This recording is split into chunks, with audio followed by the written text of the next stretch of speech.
Hello and welcome to episode 5 of the 71st Hour podcast. Can you believe it's already been 5 episodes, Ben? 5 episodes. It's pretty insane. It's good. It's been a It's long good. ride, guys. It's been a very long As always, I am one of your hosts, Jamie, joined by, as always, Ben. Hello. But then, it's not Nathan. It's me, Nathan.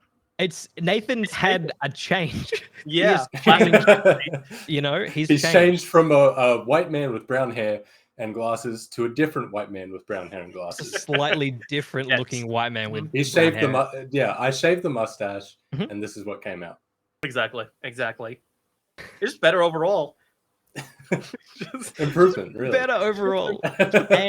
and he's well read. Look at the bookcase back there. Exactly. That. Exactly. Yeah, You know? look at that. More well read. That's where Nathan's been. He's been reading Exactly. and had a face transplant. transplant. Thank you. There you go. Not a face plant. Yeah. So I mean, how's your week been going, Okay, guys? but you got to actually introduce me though. Oh yeah, it's So Luke. far, people who don't know me think I'm. you they are might Nathan. actually think I'm Nathan without a mustache. It's Luke. It's Luca. Luca's our friend who you've heard of. Luca, obviously.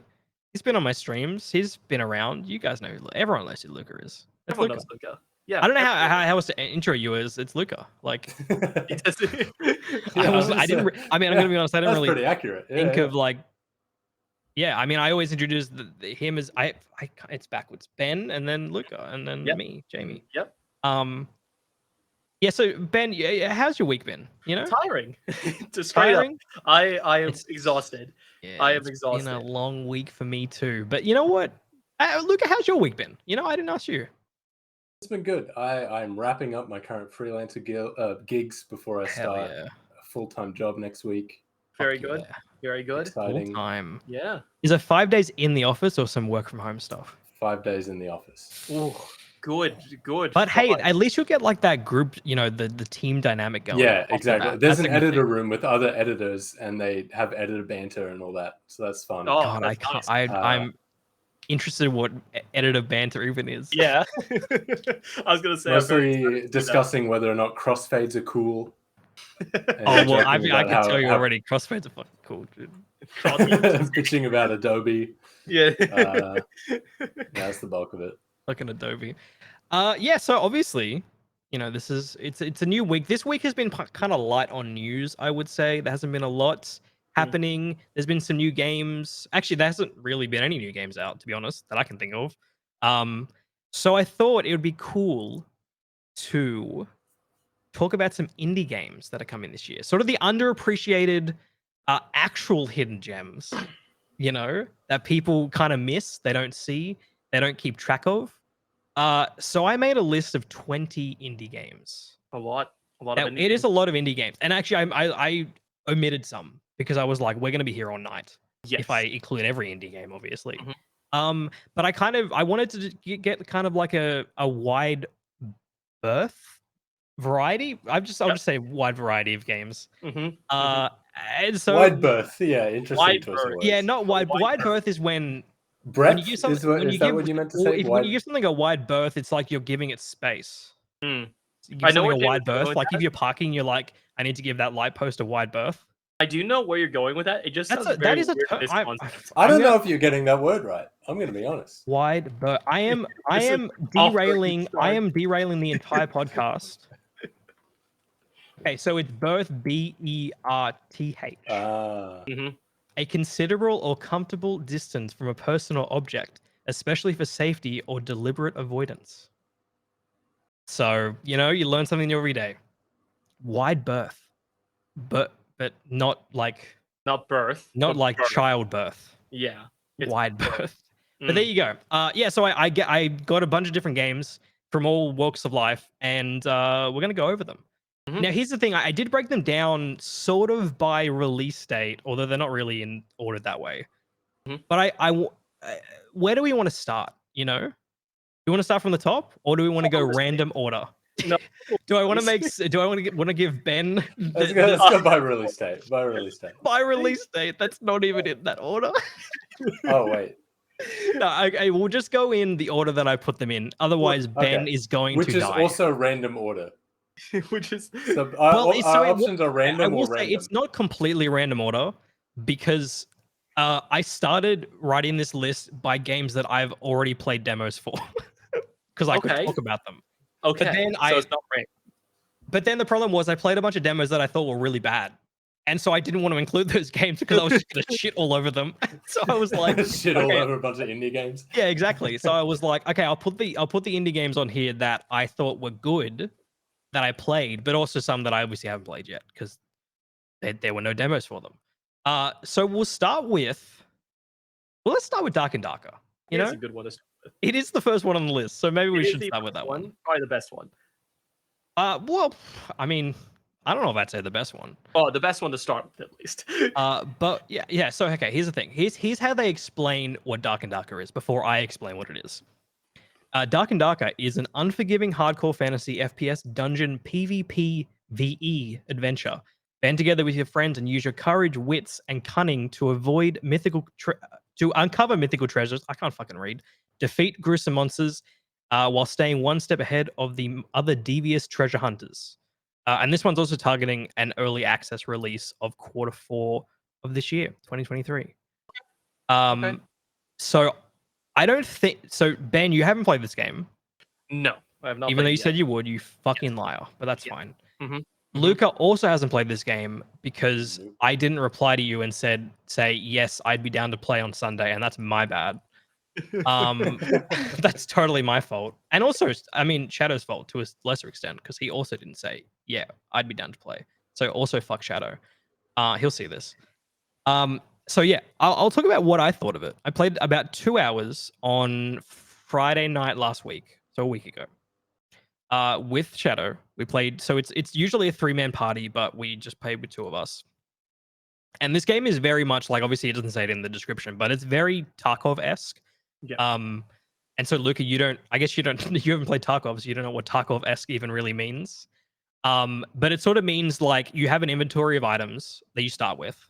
You go into a dungeon, and if you die, you lose those items. But if you sort of start looting stuff and collecting different variants of weapons that you need or armor or stuff, maybe that isn't necessarily attached to your class, but you can sell for money and then use that money to buy things.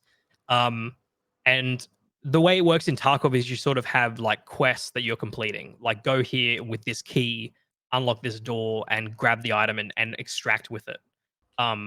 It's sort of I guess you'd call it like the extraction genre. Call of Duty sort of did a similar variant on it with like their DMZ mode. And I guess the good thing, like the fun thing about these kind of games is that it's tense always. There's never a moment where you're like kind of relaxed, because you can make one wrong move, and you lose everything. So I thought it was pretty good. I think it's a little bit janky. You may see that from the gameplay where like some of the movements don't look, I don't know, just the overall package is pretty janky, but it is, releasing in early access this year. Maybe they'll polish it up. And it is an indie team, so there is that as well. But I'm excited to play this. I'm excited to play the full release whenever, I'm excited to play the early access, but also the full release. What do you guys think? Where do you think you're gonna dig this game? Look, I know Shadow said he really enjoyed it as well.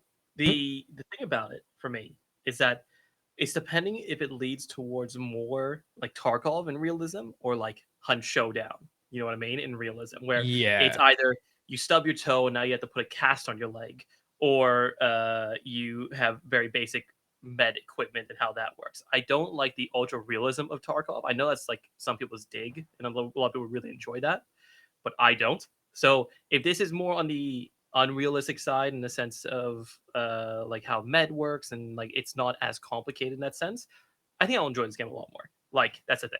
Yeah, so I don't think it's very like realistic. I mean, it's a fantasy game, but like Mhm. in terms of like you get hit and you're bleeding, you need to bandage yourself. You From what I could tell, when you get hit, you sort of just lose a basic amount of hit points, and then you have to bandage yourself up to heal yourself. So there's no like regeneration, I guess. Um, I think the only thing that it has in common with Tarkov is that it's difficult, and Yeah. it's if you don't extract, you lose items that you've looted. Mhm. What do you think, Luca? Like, I don't know if this is necessarily a game for you, but Honestly, I'm interested. okay, I think I'm definitely more interested in this compared to a Tarkov because I'm not the kind of guy not who a shooter likes guy. twitch shooters Yeah. or I enjoy shooters but not PvP ones with like a quick time to kill or Mhm. that are very punishing because I don't have great reaction times. Yeah, But sure. this looks more my speed, just like genre wise. Mhm. I like the idea of high tension. Gameplay does look a little rough. It is I definitely think rough. it seems ambitious for an indie team. Mhm. I hope they can pull it off, and I'm definitely interested. I would definitely play this. Yeah, it's Give it a funny where shot. like I think it looks rough, but it like even when Shadow and I first started, it was like, oh, this kind of doesn't feel great.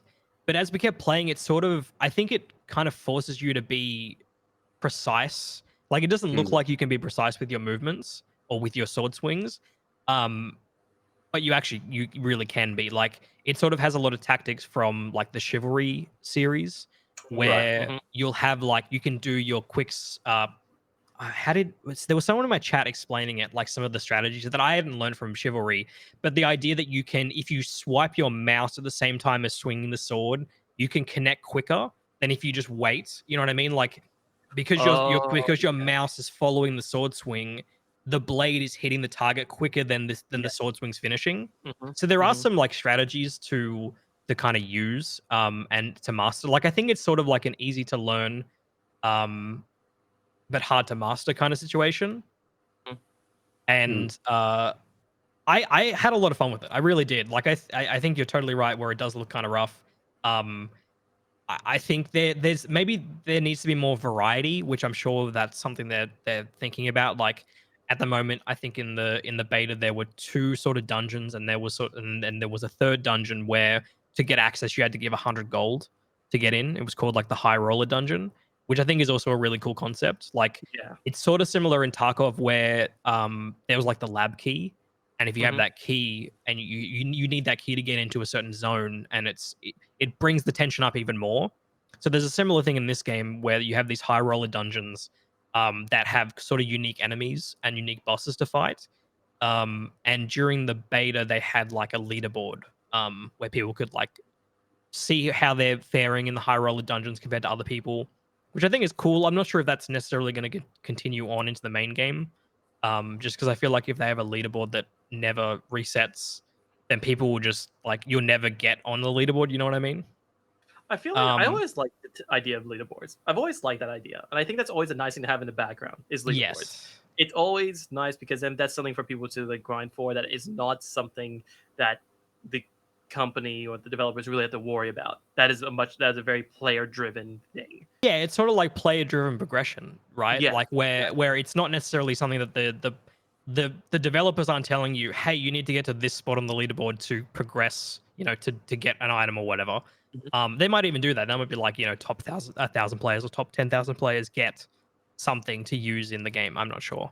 Mhm. Maybe like a badge. Maybe there'll be cosmetic items attached to that. I'm not sure what their kind of idea is. I think it's more of like a beta thing where they want to get people like sort of competitive in a way without having strictly like a competitive playlist. Mhm. Although I guess the high roller dungeon sort of is that kind of competitive nature where you've got to put money down to not real money, but like in-game gold to actually access it. Yeah, yeah. Um, but yeah, I think it's super ambitious, as Lucas said, and I really hope they pull it off. I think it's the right move going into early access because if they release it fully and there were server issues and all these kind of problems with the release, I think they'd kind of get slammed for it. Um, but I think I think it's well worth people, put it on your list of things to track. And I'm sure there'll be more betas this year before the Mhm. full early access releases in quarter 4 Yeah. of this year. Very good. Okay. So Okay. are we giving each game like a hot or not rating? We could. Oh, that's a great idea. We should do that. Yeah. Okay. We'll do a hot or not. What do you think, Luca? What do you think, hot or not? I think a hot on that one. Mhm. I think it's interesting enough and promising enough. Definitely promising. I am also going to give it a hot. Um, it helps that I played it. But yeah, I'm excited to see how they progress and how the new content they add to it. And yeah, I think it's just going to be really good. And I think they're making a shit ton of. They're getting a lot of traction where I think they might get investors to help develop it. I'm not sure. Anyway, it's a hot from me. Yep. I would also give it a hot. I think it's exactly the same thing. I always like Tarkov-esque. I just, as long as it's not too realistic, I think I would enjoy it. So yeah. Yeah, I think it's almost just quickly. It's like Tarkov, but without the meticulous bullshit, which is great, fantastic. That's exactly what I want. Let's jump to a game that is interesting. Where I like a week ago I wasn't excited for this game, and now I'm really excited for it, and I think you guys might be too. Let's talk about System Shock Remake. So, System Shock, if you don't know, is a 1994 first-person shooter. Without System Shock, we wouldn't have gotten Bioshock, which shock, it's in the name. Because that team, I think part of that team, maybe not the full team, made System Shock, and then they made Bioshock. So, very talented team. This is a remake by a totally separate team, bringing up the classic 1994 game to modern standards. This is how they explained it. System Shock is a fully fledged remake of the groundbreaking original from 1994, combining cult gameplay with all new HD visuals, updated controls, an overhauled interface, and all new sounds and music.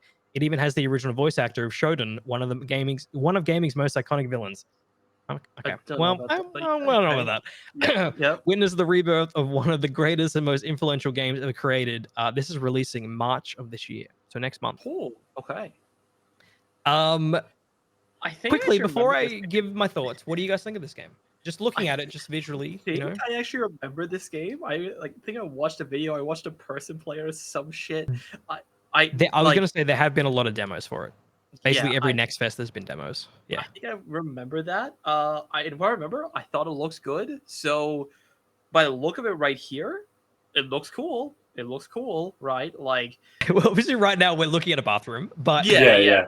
I haven't seen any shooter gameplay from it. Exactly. Yeah, maybe scroll over a little bit. Yeah, scroll into a little bit, because the beginning of this, I will say, like when I played this, it wasn't super obvious what to do in that room. And it was just like waiting for the password to unlock, and then it sort of kickstart, and then you go to the laptop and it does a cutscene. Yeah, it was very strange. Anyway, so I played this last week during Steam's Next Fest. Actually, no, it was earlier this week. Never mind. And I've actually demoed this game before, a couple years ago when there was like an earlier demo. And get your cursor off the screen. Oh my god. All right. I just wanted to put that out there because I know people are going to be like, the cursor's on the screen. So yeah, you sort of start with like kind of like a pipe, and you can kind of kill. There's some sort of like smallish enemies that you have to fight. I don't know why this guy is like smashing this crab. It's dead, bro. Anyway, you start with a pipe. You get a gun. It feels like at first I was like, oh, this feels kind of janky, similar to Dark and Darker, but a little less so. Where you sort of have to get really close to enemies to kind of to hit, and then when you get close, their kind of swing radius on their hand is longer than your pipe radius. So like I felt like it was always difficult to kind of get in with an attack and get out before getting smashed. As you can see in this gameplay, this guy's getting the exact same treatment that I was. So that felt kind of bad, I think, just in terms of that melee combat. But the actual shooter combat felt pretty good. Which you'll see in a second here. But that wasn't, the gameplay wasn't really the thing that stood out to me as like this is why I'd play this. It was mainly the atmosphere, the graphics. Like you can't really tell from this gameplay right now, but if you like, even there, you can sort of see there's sort of like a pixelated edge to everything. I was gonna say I do like that. That's pretty cool. So like it looks super HD, but then you get close to it and it feels like an old school kind of like I don't know, like not an N64, but like maybe like old PC, like Doom-esque. Yeah. This art style is definitely standing out to me. I like the really look of it. I like the vibe. It's the kind of like Blade Runner vibes. I was gonna say, yeah, it's got kind of a Blade Runner cyberpunky vibe, which I dig. And yeah, I think the big thing that got me was the atmosphere and like the ambient sounds, and like as you're kind of progressing through this, you'll hear like a monster sound like around you, and you're like, whoa, where? Like where are they? They might be in like a secret like corridor above you that you don't know how to access yet. So I really like the kind of maze-like design, and obviously that's the design of the original. So I guess that's stands to reason that the original was really that good if it still holds up now. Well, that's weird. It's a weird That's cut in the way. It works. I don't know. This video might actually be of the older version of the demo, which was like a year ago. So that's possible. But yeah, This- so I'm excited to play this, to be honest, and I looks wasn't good. previously. Can you skip just- to Yeah, like let's skip to the some gameplay bit? let's skip to Yeah, see, you get to some gun. Oh, I think he's really using that pipe a lot. Is it There's a a gun? gun. There's a gun. Here's a gun. This is a Okay, gun let's I see. didn't even use. I don't know how this guy got this gun. Here's some gunplay. Yeah, because I think the thing that's holding me back here is the gameplay. Whether the gameplay is going to be fun enough to see it through. Yeah, Same thing for it is kind of basic. I will say that. Like, I didn't, and to be honest, like the demo was only like 50-ish minutes long. Like, this doesn't look.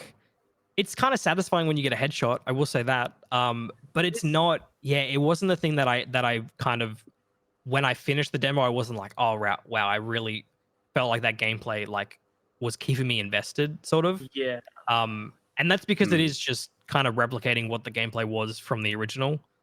And so Yeah, I guess when you which do is- that, it is- doesn't. Yeah, I'm sure fans of the original will be stoked for this. Like, this looks Totally. like a really loving remaster. I just don't know if Absolutely. I personally will be into it. Yeah, Like, I can see that. I imagine the story and the environment will be very cool, but I'm just not sure the gameplay will be enough to keep me captivated. Totally agree with that. I think maybe that it would have even been better if they sort of brought the gameplay up to modern standards, because I think maybe they have, like, I haven't played the original, so I'm not sure, but I think they have tried to stay true to how that felt. Which I to be honest, I think a lot of remakes do, except for ones that are obviously drastic, like Resident Evil 2. But even like, I think about the Dead Space remake. Like, Dead Space remake feels how Dead Space felt, but obviously that's a little, it's early. It's like the game came out in 2008 That's only like versus 10 years ago, yeah. exactly. So it's still, games that came out in 2008 feel good still. But yeah, I'm excited to play it. I'm not sure if I'm gonna like get it immediately, but it's on my radar as something that might be cool to check out. And yeah, I don't know. I just think it was really just the art style that kind of drew me in. To be honest, that was the one thing that I was like, yeah, this game looks cool. It just maybe doesn't play cool. What do we think? Hot or not on System Shock Remake? I'm gonna give it like a lukewarm. I'm like, I'm not. You know what? I'm gonna say you have to do hot or not. You cannot choose a middle ground. Yeah. I'm gonna do not then. I'm not fully Damn. invested yet. Look, I could see it being fun, but I'm not personally fully invested into this at all. I'm not really like. Wow, it's not clinging. Ben hates indie developers. Yeah, dude, hate That's indie crazy. developers. What do you think, I'm gonna Luca? give it a not for me. Oh, not for yeah. Okay, see what I I like did that. I there? like that. I'm also gonna give this a not, because the more I talked about it, the more I realized it wasn't like it really was just how it looked and the ambience, and not really how it played. And there was another thing. The autosave is really bad in this game, where I died. So like the reason I stopped this demo at 50 minutes was I was playing through it, and then I got 50 minutes in, died, and my autosave was at the beginning of the level. Oh wow! And I Well, was that's like, really bad. okay, well that's where I end the demo. That's the end of my demo for now. So there's another thing, Yeah. developers fix the autosave, and I know, maybe they're going back, they're harkening back to the old days where you had to, like even Metroid Prime does that, where you do that, you got to save, or that you have to manually save. There's no like proper autosave. I don't know. Anyway, Add an autosave. add an autosave. That's what I say. It's a When remake. you remasters, add an autosave. Yeah, autosaves are always Nintendo, nice. I know the game's got like a 95 on OpenCritic, but hey, add an autosave. You can have an autosave and a manual save. Yeah, Do both. do Yeah, both. exactly. Why not? Why not? Do what Skyrim does, where you can just like save right Quick before save. you, right before you cause like a global catastrophe, and then you just load back. Yep. Anyway, have you guys heard of Void Train at all? Void. Is that the one with the weird Train? Thomas the Tank Engine thing? No, it's not. It's not. creepy- So no, it's not different Void Train? it's not the Horror Train game. Or was that what you're talking about? Yeah, Yeah, the horror yeah. train. Yeah, one? the horror train The one. one This with isn't like the the horror. spider train or whatever. No, yeah, this isn't the horror train. The horror train one actually came out. Yeah, Came out yeah, last that's pretty year. good. Apparently, it's pretty I good. heard it was pretty good. It was funny when I was learning to code, like I was watching tutorials, and the guy who developed that game was doing like tutorials. On, I No, can't remember what cool. language it Ah. was, but yeah, so that's how Cool. I found, because he was like, "This is how I made my game that's coming out soon," and that was like 2021, and then it finally came out, so it's cool. Anyway, That's cool. That's cool. so Void Train. Oh, shit! This is cool. Now here's the does look problem, real cool. Luca. Now it looks cool, right? Uh oh. You're about to say it's not, because this game is like the Raft. Also, that date is wrong. So this is how they explain it. You are an engineer thrust into the strange and mysterious void, a world with its own history, rules, and future. Build and upgrade your own train, craft powerful weapons, fight various enemies, and survive the surreal landscapes of the void alone or together with up to 4 friends. Now, this is a survival game. That hooks It's a me survival in. game I'm with okay heavy with that. story elements. I'm okay with So that. in the raft, you are moving along the waters in a raft, and you craft around the raft. In Void Train, you're on a train, and you are crafting tables, forges, battlements on the train, and you can see like they're editing part of the train, but it does seem a little less maybe survival focused, and maybe they're almost doing it on purpose to bring in the people Yeah. like me and Luca. It seems a Where bit more definitely more action focused than the Raft. Yes, and the thing is, like, what struck me in the demo is that it was so focused on like kind of reeling you into the story, because it kind of starts. It doesn't start like how the raft starts, where you're just on the raft, right? There's no like intro to the raft. You're just on the raft, and that's it. Is that right, Ben? I can't remember. Yes. No. Yeah, That is okay. correct. That is correct. You kind of start and you kind of go to an old cabin and you're looking for a friend. And then you kind of come across this weird train, and then shit goes wrong, and you end up in this void. And you're kind of going along the track, and you're an engineer, obviously, so you're able to build shit and survive and do kind of stuff like that. And so you're building stuff, and then eventually the train hits a station, and you stop, and you have to get off, and you visit this station, and you're kind of exploring it. And you might get some items like a gun or something that's useful for you to like continue to persist. But the cool thing is the demo ended with another train coming up alongside you, and like for that Nice. whole demo for like 30 to 40 minutes, you've just been alone along this track, and then another track just kind of forms next to you. So I thought that was Cool. really cool. So that really, I think it might be a case of like a really well crafted demo that I may not dig the full game, but I do like that it seems more actiony and less like you're kind of just going along the Mhm. track. And I think a good portion of it will be the surviving part of it, like, but it doesn't seem like it's so much survival as it is like crafting your own base, Mhm. So I don't know, it's definitely promising, and the demo really left an impact on me, because I just think the ending was so sick, and it immediately made me think like, where are they going with this, and that was from the perspective of like, I only saw the name, and I saw that people were playing it, like it on the Steam Next Fest, it had like Void Train was number 3 on the list of like most played demos for the week, and I was like, oh, okay, I've never heard of this, I might give it a go. So I went in without having seen this trailer at all, and I think that was maybe the right way to go about it, because I just was kind of constantly surprised by it. Mm. I think it's Mm. cool. I think it's gonna be great. It's releasing. I believe it's releasing in early access this year sometime. It's obviously been delayed. It was meant to come out last year, but now it's coming out sometime this year. And yeah, I think it might be the next survival game hit, in the same way that the Raft was, or maybe Ark was. You know what I mean? Like it kind of streamers and YouTubers kind of latch on to survival games in a weird way, and so this might be that game for people. So Yeah, I'm giving it a hot. I give think it a I'll definitely hot. be down Wow, to. that I Yeah, am shocked by that. I I really would. am. Just looking at this trailer. I mean, if the trailer is anything to go by, I would definitely be down to play this for at least a night or two. Hell yeah. We'll see. Yeah, okay. I was like gonna survival say. I games. mean, it depends on how long the story is. I guess. I don't know. Like, To me, I check out of survival games when it starts getting tedious, that's true. And that's and another when thing is the when I survival stop stuff. seeing new things. Hmm.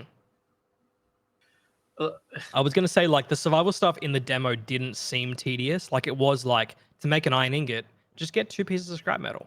That's it, and get a piece of wood.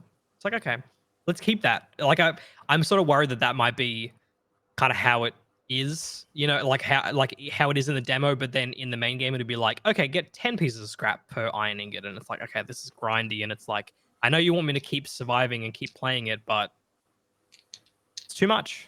It's too much, you know? Ben, you're a little hot. I think you're hotter on survival games I overall, right? I like survival games. If I see a new one coming out, I'm excited. I've done everything from like Satisfactory to Factorio to So Raft this is and hot for whatnot. you? So this is hot for me. I'm excited for this. It's no survival game. I'll play it. This is also a hot for me. Because I think it's a unique take on it. Obviously a little bit alluding to the Raft, but I think it's its own thing. I would like a survival game that is definitely more actiony and less survival. You know what I mean? Because like a lot of survival games, like a lot of survival games, if you think like I don't know, like especially recent like Raft, V Rising, Satisfactory, you know, stuff like that. It's there's a lot of grinding that has to go into it, right? It'd be nice to have a survival game that's more based into the action than it is into the grinding side of it. So it'd be nice to see if this actually goes into that aspect that makes it more a casual experience for people than an experience for hardcore survival. I was game gonna say players. it's actually surprising that there aren't survival games that have sort of like a difficulty setting for the survival Really, mechanics. yeah, exactly, right? It's I actually always thought that was very interesting. Also, that was very interesting. Because like there are some games where it's like, okay, we can set the difficulty of the combat, the puzzles, the exploration, and the survival. Like if the survival mechanics, like how you know resources and stuff. But those have not really been survival games. And I guess like you might argue that if it's called a survival game, they expect you to that to be a kind of main component of it. But I do Yeah. think like I would like to see survival games that don't take that you don't have to play for 150 hours to get all of it out. You know, to get all of the full experience, right? Yeah, I don't know. I think there's room for like 20-hour survival games. The only for sure. the only game I've ever seen actually survival game I've seen do that like automation survival is Factorio. They do where you can go to have a like where you go and you mine materials and there's like millions of like ore in one spot that you can collect, right? Or that you can drag it to the exact opposite and make it so difficult for yourself. So like there's that median in itself, right? Yeah, right. And I feel like survival games should kind of do stuff like that, where as you said, make it really easy and you can like smash out a run in like a couple hours if you want to, or make it really difficult for yourself for the people that are more experienced into it, right? Instead of just Yeah. being jump in the game, that's it, you're done. Totally. No, I agree with that. Um, So the next game I'm very excited about. And I think Ben, you've heard of this game before as well. I And was gonna Luca, you play might it. have also heard of this game, possibly. When you see it, you might know it. Let's talk about Planet of Lana. Ah, yes. Planet of Lana. This is how they explain it. Already hot. Already hot. It's already hot for me too. Yeah, it's already hot. Well, yeah. Planet of Lana. So this is the game. A young girl and her loyal friend embark. Sorry, I had to find myself there. A loyal friend embark on a rescue mission through a colorful world full of cold machines and unfamiliar creatures. Planet of Lana is a cinematic puzzle adventure framed by an epic sci-fi saga that stretches across centuries and galaxies. So there was actually. Sorry, go on. It looks like a Playdead game. Is the thing. You know, like Limbo or Inside. I was gonna say Limbo, Inside, Nightmares, that type of thing. It gives me a lot of that And vibes. I love those games, and so I'm definitely down for another one with a very cool looking art style 100%. and Dude, the art style's gorgeous so good. environment art. And yeah, so long as it looks like the animations are polished, as long as I guess the puzzle and level design is good, this looks like a banger to me. Yeah, 100%. Yeah, I hope there was a demo this week for during the Steam Next Fest. And I guess the gimmick of the gameplay is that you sort of use your little loyal kind of companion to solve the puzzles for you in a way where the little guy can like I don't know if he's got a name. He didn't have a name in the demo.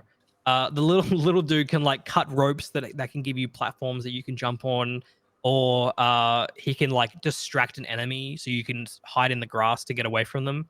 So it's sort of using your friend to overcome the challenges while you're sort of fairly defenseless. Mhm. And I thought that was such a cool dynamic. Like, I think Mm. it really brings home like the idea of building this friendship over the game, and I think it's really, really, really. I think it's gonna be really satisfying if where the gameplay and the story are sort of like in tandem. Yeah, I fucking loved playing this demo. I thought it was so cool. I'm super intrigued by it. There's like little tidbits of like of maybe what could happen and what's gonna happen in the game. And sort of small like slices of a bigger world that you'll be able to like sort of be moving through. Yeah, I'm super down for this game. It's an easy hot for me. Yeah, it's hot. And I don't have yeah, to say that much. It just yeah, looks good. it's so funny. It's like I feel like when I have issues with it, I have more to say about it. But like I'm just Mm. like super down for this, Yeah, and I think the it developers are gonna just fucking nail this. one thing like I guess it's just like when you like I don't know if it's when you get older or like, you appreciate stuff like this more. I just love a game like this. It looks really chill. It looks really like just easy to play. You know what I mean? Like you just have a good time with it. There And I can be love some that scary way. puzzles though. Like There some of could the be. enemies can be kind of challenging, I'd Yeah, say. I was true. gonna say because inside can be like very Yeah, tense at times. it can be. For This Yeah, looks sure. kind of similar. Like we're looking here, they're hiding from a spider robot. But it just looks good. I'm very Yeah, like there's excited. stuff in this trailer that I obviously didn't see in the demo. Like it's I think the demo was just the first 40 minutes of the game. So super introductory, but it left an impact on me where I'm like, this is going to be Mm, a good game. I think this is going to be one of the highlights of the year. It's yeah. releasing in quarter 2 of this year, by the way. I didn't mention Okay. that, but yeah, Okay. coming out very, soonish. Yeah. So I think Looks we're good. all hot on that, which is Hmm. great. Pretty I easy. can't wait. Planet of Lana gets the seal of hype approval. I don't know. I Anyway, guess. Yeah. let's move on. Got it. I just But fucking nailed that. I just completely nailed it. Uh, let's talk about another game that actually showed up at an Xbox conference, similar to Planet of Lana. Let's talk about the last case of Benedict Fox. Have you guys heard of this game? not at all. This is brand new. I remember seeing the trailer a while ago, but I will need a refresher. Yes. So this is like the almost Metroidvania, but with what's like Cthulhu? Like what's the dude? What did he Eldritch, Project. Lovecraft. Lovecraft. Lovecraftian kind of vibe to it, where you sort of have these Lovecraftian octopus. I was gonna say octopusy powers. Oh no. Oh You no. got these octopus powers, and I so I played the demo for this. There was a demo this week during the Steam Next Fest. Lots of cool demos actually. I recommend like when the Steam Next Fest happens, highly recommend checking out because there's so many cool. There's like hundreds of demos. You'll never get through them all, but the ones that kind of end up on the front page are well worth checking out. I think if you're kind of wanting to get a taste test of some games coming up. So yeah, I didn't really vibe with this game. As much as I was kind of hoping I would. I'm still gonna try it. It is releasing on April 27th. But the whole idea is like you're sort of exploring these memories, and you've come to this house that has sort of like a personal. You have a personal like kind of attachment to this house for one reason or another. I don't really want to spoil it, to be honest. Um, and yeah, the combat is almost Hollow Knight esque in a way, Mhm. where you do have like a vial that you can heal yourself with, and I believe hits kind of generate that up again, similar to Hollow Knight. You have a parry, you have sort of you've got a gun, which is not in Yeah. Hollow Knight, but you've got kind of something like you've got kind of like a long range attack as well as like a sword kind of melee attack. My one issue with it is that the combat didn't feel great, Mm. and it's mainly one thing, and it's when you're doing anything but kind of walking on a normal plane, or like walking across like the ground and not jumping or dashing, you basically can't parry. You can only parry when you're just kind of sitting stationary almost. And Mm-hmm. so what happens is like you kind of jump from an attack, but then there'll be a closer melee attack that kind of hits you, and you can't stop it. You know what I mean? And like obviously the argument is like we'll just be far away from them, but you got to learn these patterns, right? And it's like it is. I found it kind of challenging. Like there were moments that in the demo that were kind of difficult where enemies would 2 or 3 hit me. You do only have, I think, a maximum of 4 hits, but some attacks would do like 2 bars of your health. Mhm. So yeah, I guess like I feel like a real games journalist where I'm like, this game's too hard. It's too hard. It's too hard game. How's the Uh, checkpointing? Yeah, so the checkpointing is weird where you'll find these. It was a little bit before in the gameplay, but there was like a portal that sort of was like a window into another area. And those are sort of like your checkpoints. So it's sort of like bonfires in Dark Souls, I guess. Like this is the Dark Souls and Metroidvanias, obviously. And so yeah, like you'll sort of go through a section, and then if you die at the end, you'll kind of go all the way back. I'm not sure if there'll Mm. be more frequent checkpoints as you go in, or if it'll be easier to kind of teleport around because you will have unlocked like here on the screen. Those kind of like these are your checkpoints. Yeah, and I think that was the big issue, right? It was like I would get near the end of a section and there'd be a boss, and the boss would kill me, and then I'd have to go all the way back to the beginning of the section and then fight my way through and then try it again at the boss. And I just kind of gave up. I was like, this is a demo. Like, I don't really want to necessarily be super challenged in a demo in this way, I guess. Mhm. But I think I'll be more persistent in the full game. I think it was just because it's a demo, and I'm like, I don't, I've got 20 other games I want to play. I don't really want to like really stress myself over a demo, if that makes sense. I don't know. What do you guys Yeah. think? What do you guys Think think? about I mean, that. is it the look of it, or You go, Luca. You go first. The environment design looks really awesome. Mhm. I like the aesthetic, but yeah, the gameplay. I think it looks like it could be cool from this footage, but Mhm. from what you're saying, might not have it. And when it's punishing, Mm. that combination of sloppy gameplay and punishing checkpointing can really irritate you, especially in a Metroidvania where you're already like lost. And what if you're spending ages trying to get down one corridor only to find out that you don't have what you need just yet? And 100%. yeah, Yeah, I and that's think what I'm worried about. this looks like The it has potential, but Mhm. yeah, who knows? I'll wait for reviews. the thing for me is if it's like what you said, where you have to like go hit an area and then fight all the way back to get to the boss. It's not like closer to the boss. That is, I don't like that because that was such an issue in like Dark Souls 2, where Mm. you would lose all your resources. But so by the time you get to your boss, the boss, you would already have nothing and be like, oh, just get good type of thing. But if you're like 20, 30 tries into a boss, you don't want to have to fight the same enemies over and over again just to have another attempt at that boss. You don't want that, right? That's frustrating. Totally. So that sets me off a lot. I don't like that a lot. I don't like that at all. That's what I don't like. That is for some people. That is definitely for Some some people people. enjoy that masochism. Yeah, some people definitely enjoy Definitely. that.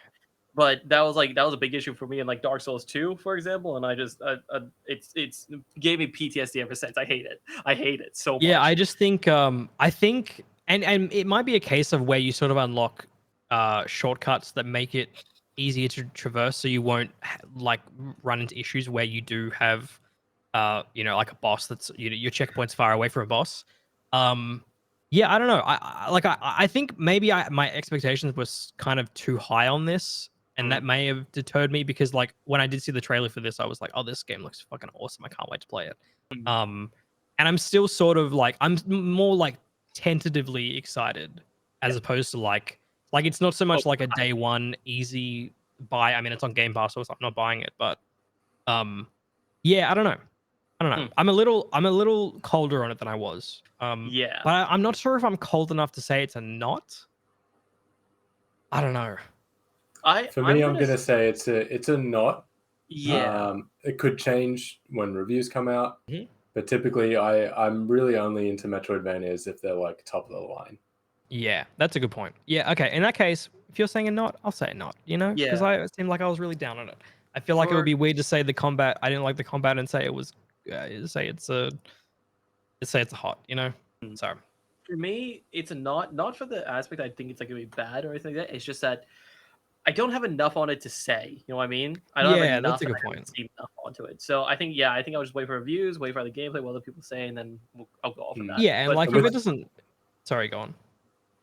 With Metroidvanias, you gotta like kind of play a decent amount of it to see if the map design is any good. Like, how does progression flow? How is pacing? Like, Exactly. Metroidvanias are very hit or miss for me. Like, very much so. It's Yeah. also hard. I feel like it's hard to demo a Metroidvania.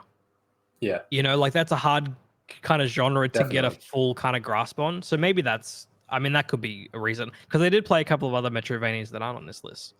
That I was like, oh, this also doesn't feel that great. And I also played I played a roguelite Metroidvania, which just did not work. Did not work at all. It was like randomly generated environments, and it was a No, rogue, and it yeah. was a Metroidvania. I That was like, doesn't sound good. what? I mean, I'm all down. I'm down for experimentation, but this is not working for me. Anyway, that's not on the list. But what is on the list is Angerfoot.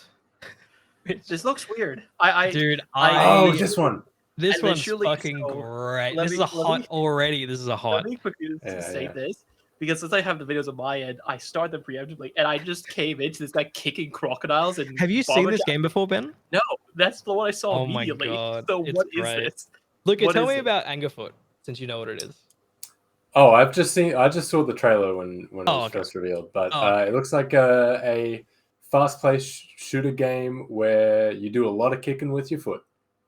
You nailed it. You nailed Kind it. of like a 3D Hotline Miami type game, if That I had is to guess. nailing it. 100%. That's what it is, and it is awesome. This game is so good. There was a demo for this last year, and I streamed it, and my chat was popping up. Like they fucking love this game because it's super quirky, super weird. There's a weird like foot fetish scene midway through where with your Okay. girlfriend where everything you pick up is with your feet, and then you got a fax machine. It is fucking weird and crazy. I feel like the developers were Is- just like, let's add fucking whatever. Who cares? Who gives a shit? Is this So- Devolver Digital? It is Devolver Digital. Yeah. So this- It's. I mean, obviously they're not developing They it, but this fucking- is the kind when of you definitely die, they the just kind of twerk game. on your body. Love it. I love Yeah. it. It's so good.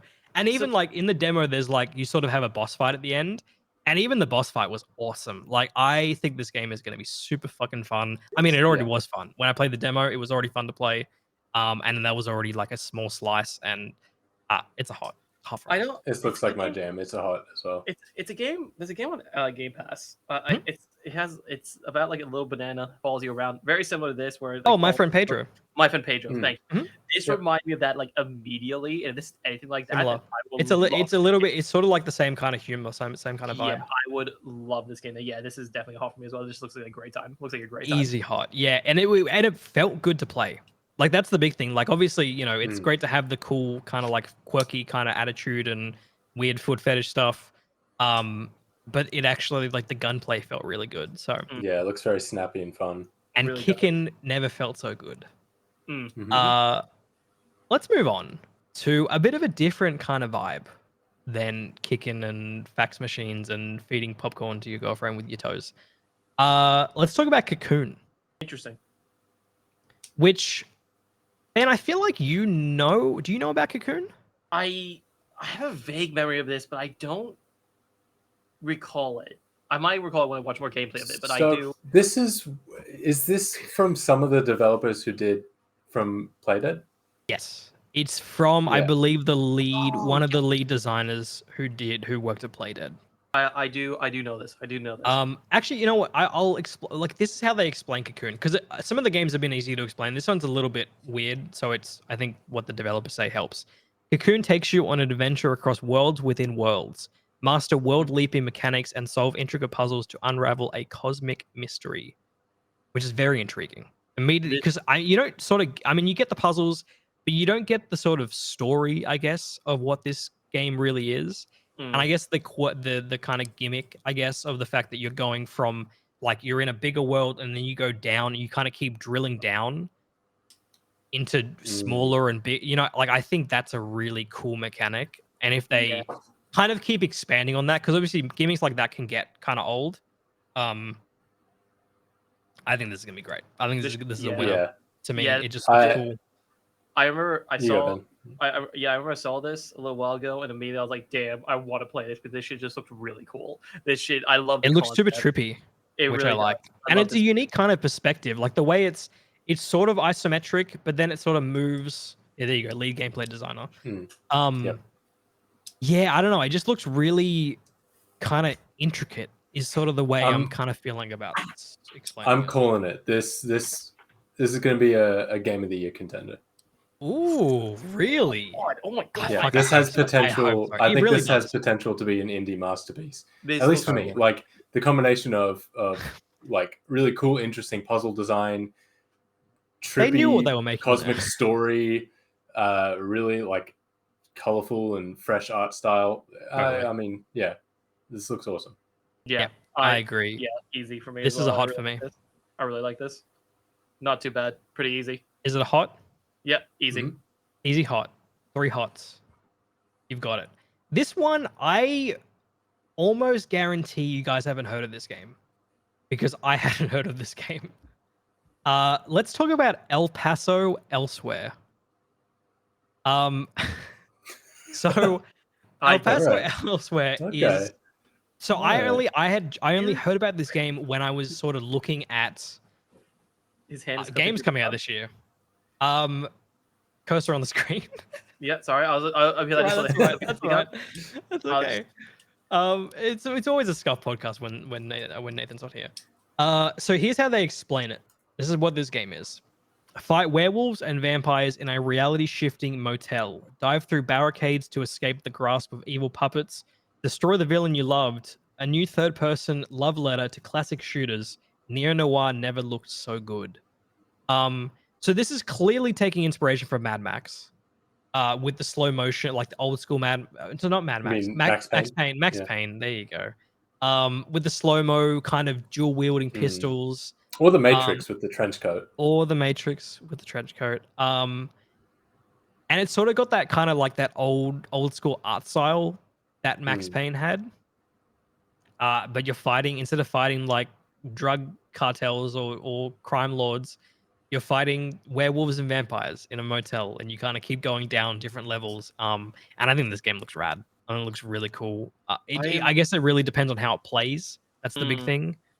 Because it seems like it's very gameplay centric, where there is a bit of a story, but I'm not sure if it's going to be like the main driver of people wanting to play this game. I think it is going to be like the slow mo action. What do you guys think? I'm so conflicted. I think it looks good, but I don't know. I need to see gameplay. You know what I mean? Like, I like haven't seen enough. Yeah, I guess that's a good point where it is sort of cinematic angles, so you can't really tell that. Like, it is gameplay. It's just not from the perspective of where the player is going to see it. So I can see where you're coming from. Yeah, like I really like the look of it. I need to see gameplay. If I see gameplay, Yeah, and I no, like totally. it. It's a lot, but right now it's only code because I need to see gameplay. That is literally it. Yeah. Damn. That is If this has like really tight, snappy gameplay with like, really good. Yeah. I think this could be great. There was a game that came out like a year or two ago that was like this. It was like a Doom-esque where you were running around, and it was very similar graphics to this. It was on Steam, and you basically had to kill I'm things trying to quickly. think of You know it. what I'm talking about? Post Void. Was that I don't it? think it was. No, Post Void's a different one. I'm a Post Void stan. I love that game. Hold on. Hold on. Let me jump. No, I on. think I know the one you're talking about. But I Yeah. can't think of the name either. It sounds like O, I think. It's something with O, but like you know what I'm talking about, where it's like you have to sprint around and you have to kill a bunch of things. Very similar art style to this, and if it's editing like that gameplay, this shit's gonna be good. I will say with this trailer, the reason there's no gameplay is because it was there was like no straight gameplay. There was just trailers, which is maybe a badish sign that they haven't like released gameplay, but it's also an indie studio, so maybe, you know. I think indie games thrive best when you kind of get it in your hands and you demo it. Like you can't really fully get. I mean, some games you can, but I mean, if they don't look like, I mean, this game's going for a certain style, but it's not the most visually pleasing. Like it looks cool, but it's like, you know, it looks old, which is the style they're going for. Yeah, but that looks fucking cool. Like when he fucking dives and I am shit.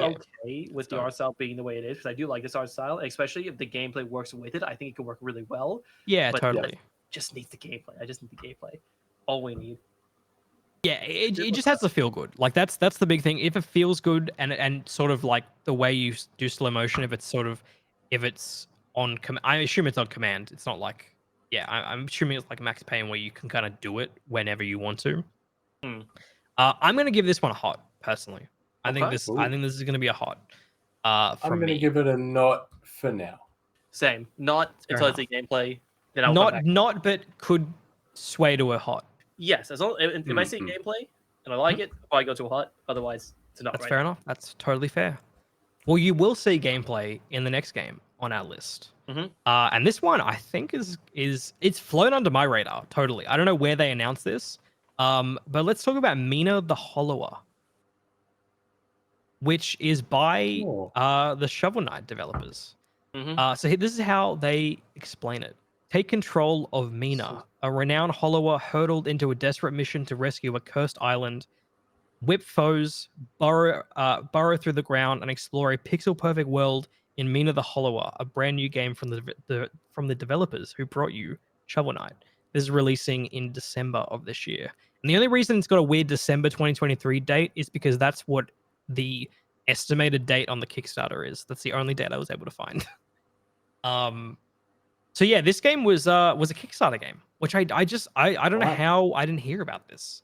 Me neither. It is baffling me that this is the first time I've heard of it since I'm a massive Shovel Knight fan, Yeah, and this looks a lot like Zelda, which it I is. also love. Yeah, it's like a take on Zelda, which I fucking dig. It looks. This I like it. looks I like it. awesome. Yeah. And knowing Yacht Club Games, they have only got like the Shovel Knight expansion Mhm. add-ons that they've added, like the King Knight one, I think was the most recent one. Yep. They're excellent. They're so good, and they continue to like should try innovate those. and add. They're really, really good. I never even beat Holland. Hold on. I never beat Hollow Knight, but I never beat Shovel Knight. Yeah, I don't know. I love those I need to do games. it. So Yeah, I know. I'm here for this day one. Hopefully it's coming this year because obviously like December 2023 could easily slip. But hey, take your time. You know, Mhm. I dig it. I like that. It's funny. Like I think when indie devs sort of take from that PS1 era of graphics, I don't typically dig that. But when indie developers sort of like tap into, you know, like the sort of like the SNES or the NES kind of art style, I kind of dig that more because I think it looks a little cleaner. It's because what they do is when Yacht Club does this, especially, they do a modernized version of Yeah, an NES or a SNES game, right? Like exactly. this isn't how NES games looked, but No. it's going after that style, and it does it so perfectly.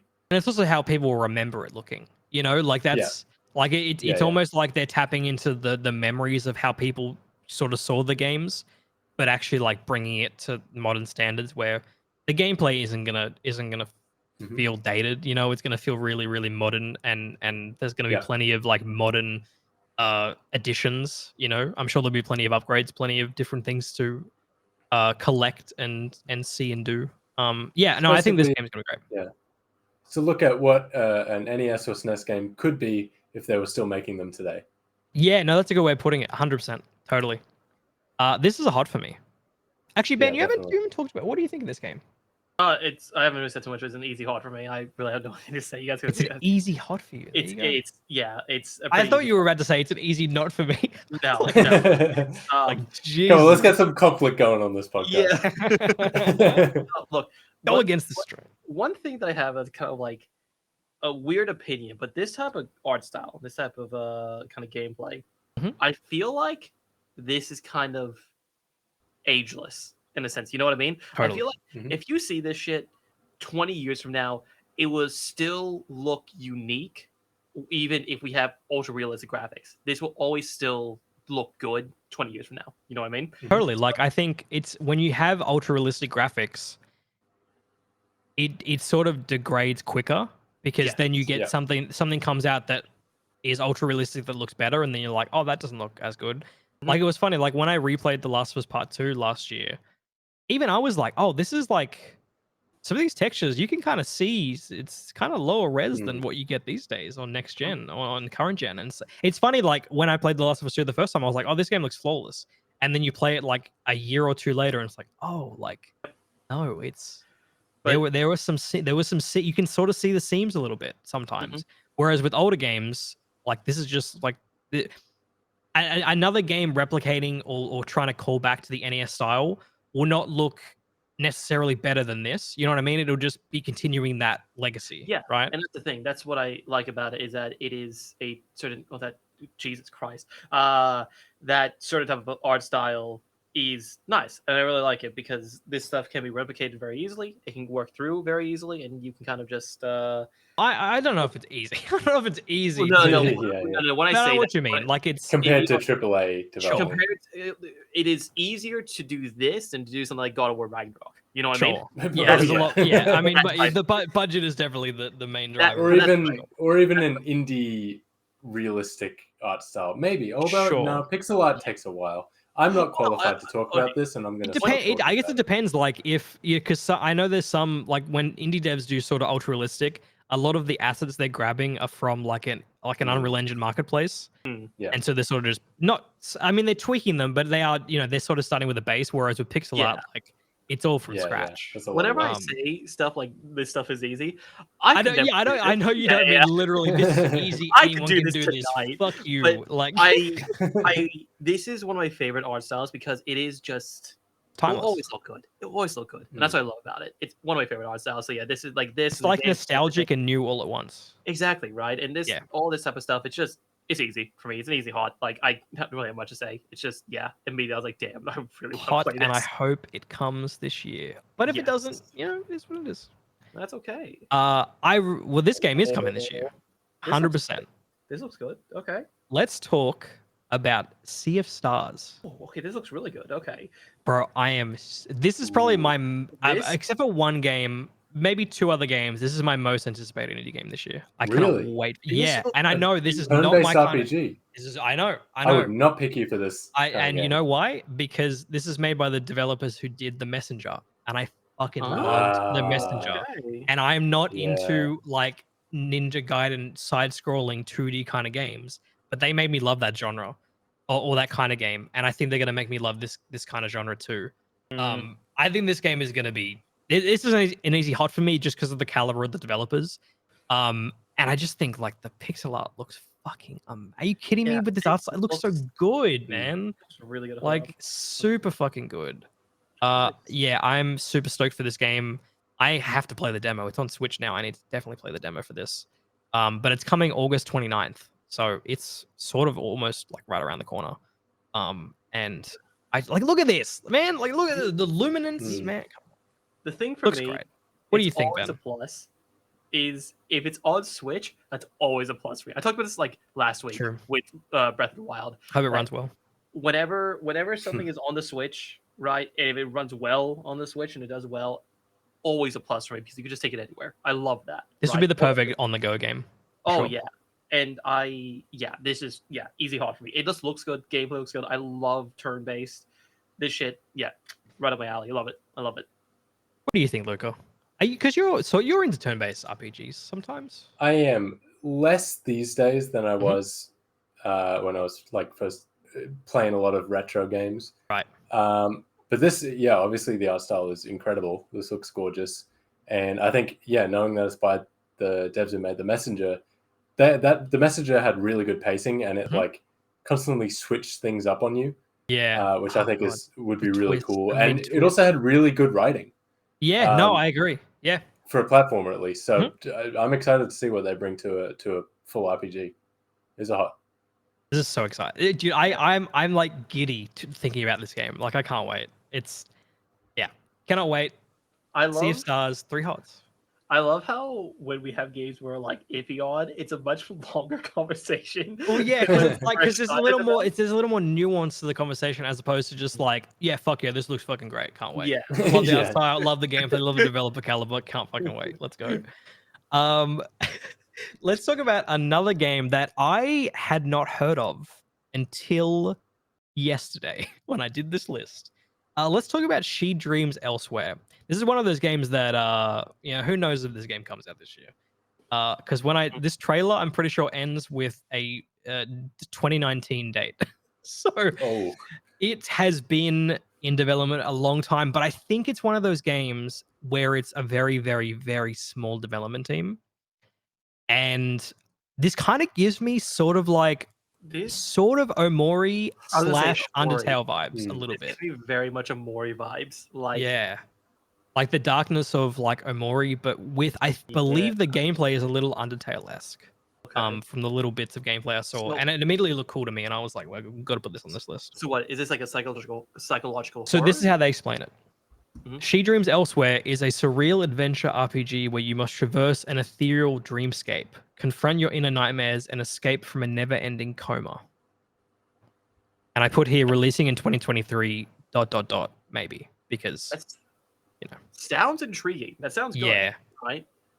And I love this art style. Stuff like this, I love. Oh, this is a mother game. There you go. Thanks. Oh, yeah, I man. guess it is an Which Undertale, reminds 'cause I'm me, looking at- which reminds me, I need to keep playing Omori because that's also a mother game. Oh, Amori is. Don't get me started. One of my favorite games of all time. Great game. I need to keep going. I'm like an yeah. hour in, and Yeah. then other I things should play came more. out. And, yeah. It's on Game Pass. I gotta play that. It's really. Oh, good. add it to the list. It's on the list. It's just Yeah. the list never ends, and I'm gonna never die ends. with that list being incomplete. Yeah.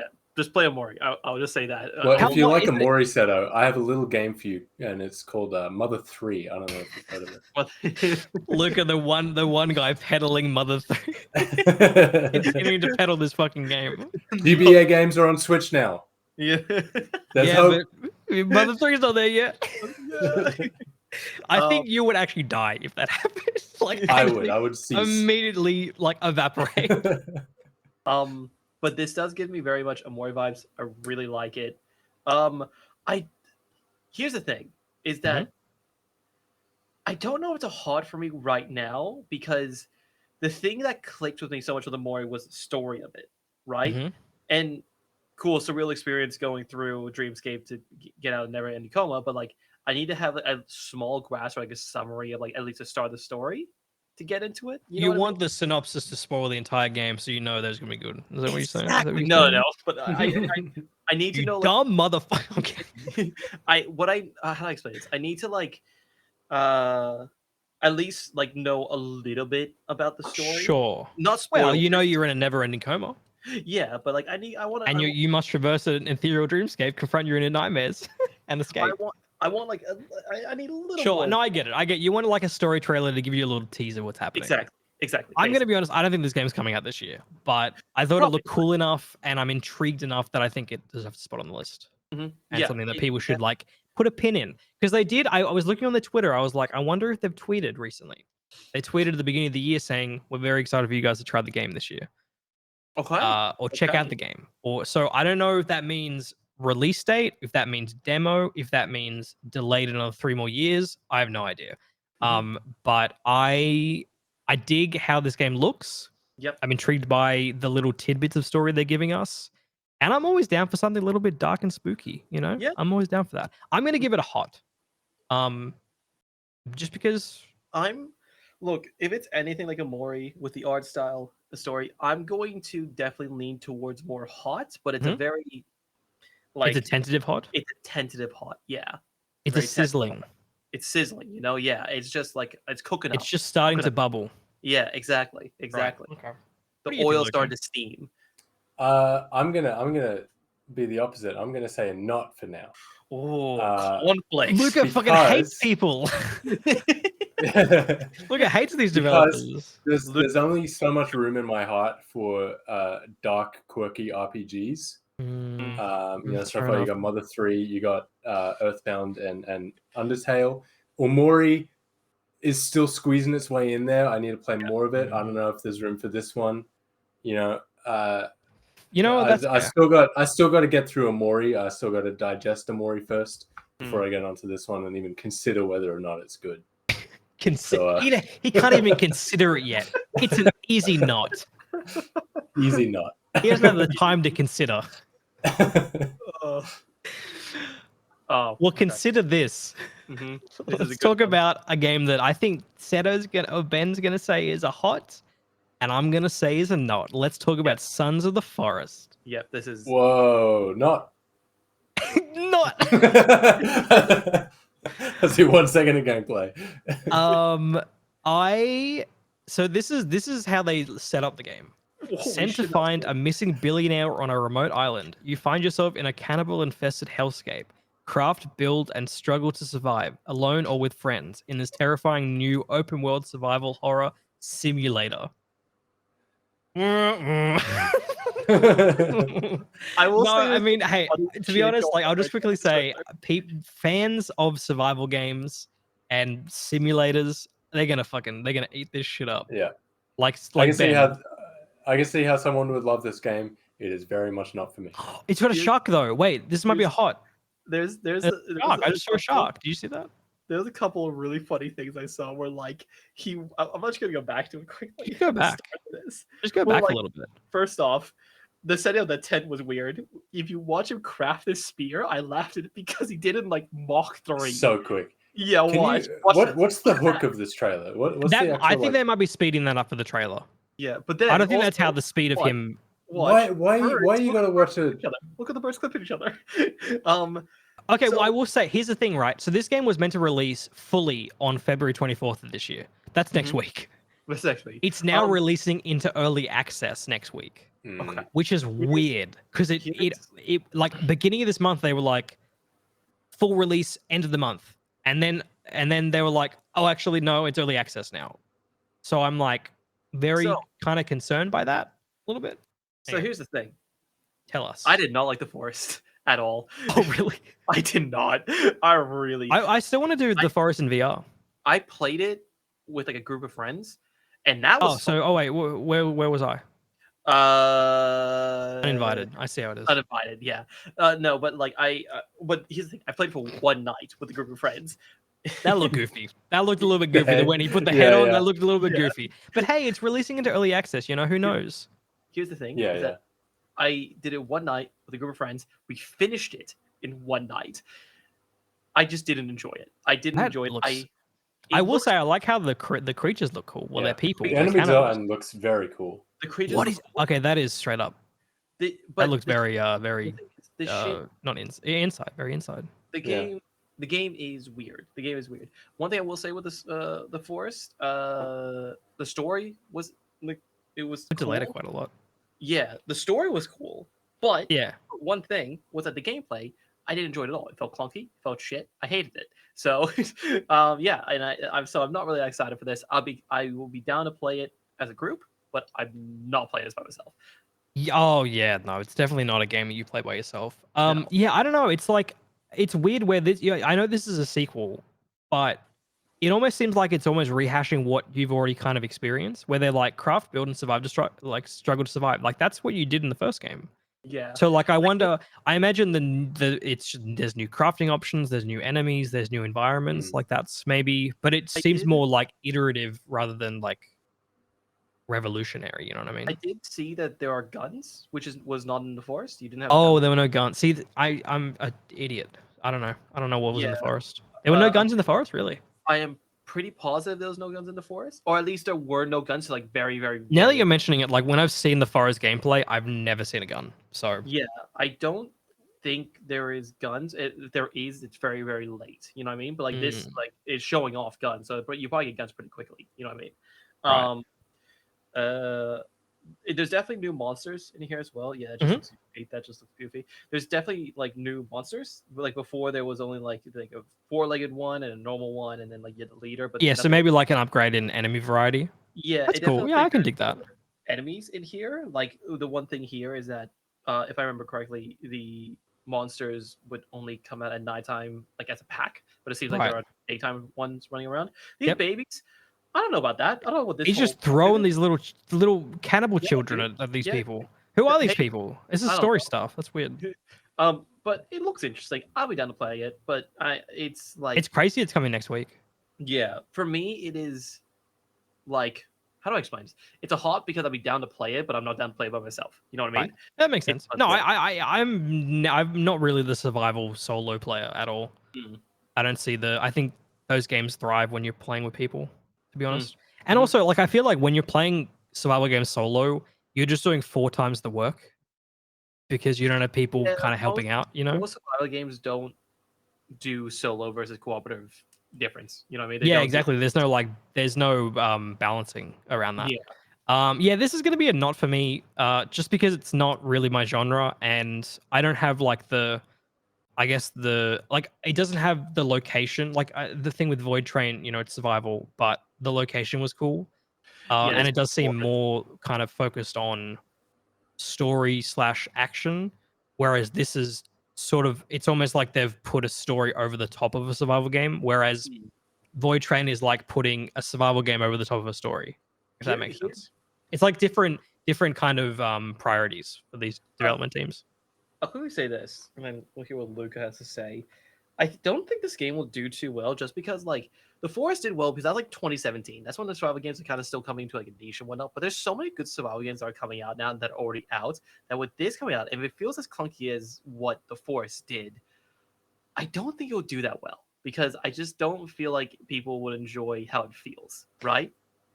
I just So- want to remind you, you have this game on your Fantasy Critic. What do you mean? You have Sons of the just- Forest on your Fantasy Critic. because I still think people will enjoy it because of nostalgia reasons. Sure. Well, are But- people nostalgic for the Forest? Yeah, dude, do you Can remember you be how nostalgic for a 2017 game? Is it true? Was the But Forest do you- 2017? was it? I think it was like 2017-ish, but May Isn't it like 2014. 2014. I mean, Oh, it's. yeah. 2014. I Yeah, guess but that's 9 years ago. Yeah, Jesus, we're that's reaching right. the nostalgia threshold. It's It- almost a retro game. 10 it years was until it's retro. It was pretty popular. It was not pretty. It was very popular actually. So I think that it would still do well, but It I did just take a don't- while to fully release though. Yeah, true, but I don't think it would do 100%. You know what I mean? I don't know. I'm sort of Um, hoping like the big thing is I don't touch survival games that release in early access anymore because you have this Yeah. bare bones content. It's barely even.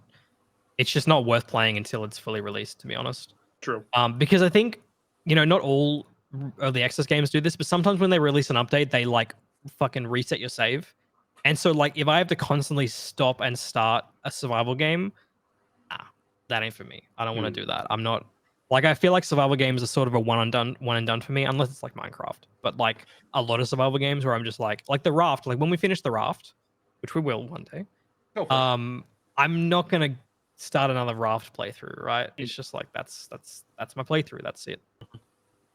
Anyways, I could rant and rave about survival games all day long. But we got to talk about a really, really fucking cool indie game that I'm super stoked for called The Plucky Squire. Hell yeah. So this is how they explain it. Have you seen this, Ben? Nope. This looks really cool. Oh, This looks really cool. you're in for a treat. So this is storybook characters discover a three-dimensional world outside the pages of their book and must jump between 2D and 3D realms to save their no. friends in this charming action adventure. I have seen this, and I thought this looked sick. So yeah, Love it. no, I Punch have Out seen- reference. Love that. Punch out, yeah. And This looks then, dude, this And- is the kicker. Shit, So yeah, good. it You looks just so they just good. jump out, and then you got this 3D world to explore. I love it. And I like, love who it. knows how big that area is, but it doesn't have to be. Like the idea of like you're playing on it. I wonder how long the 2D part, and even then you see like there is still 2D stuff later on. You sort of like blend in between. Yeah, man, this This is gives gonna be a indie hit, indie darling. Yeah. I'm calling it now. This is very. It Yeah. gives me very much Mario Odyssey vibes. Where you jump between Really? platforms. Oh yeah. Oh yeah. yeah, I can see Yeah, that. yeah, Yeah, yeah. yeah. You had me in the first half, like in negative, and then you brought me back. This gives Um, me. Oh, go ahead, Ben. Oh no, I was gonna say, and I love that. I just think it looks really good. I think it looks really, really good. I get Zelda vibes This from gives- this. So I see that in the side-scrolling bits, Yeah, especially. and even when or they're the 3D, top like down. even it's almost like they're Mm. going from like 2D Zelda to 3D Zelda, if that makes sense. Yeah. Like this, like that. Obviously, they're not. That's definitely yeah.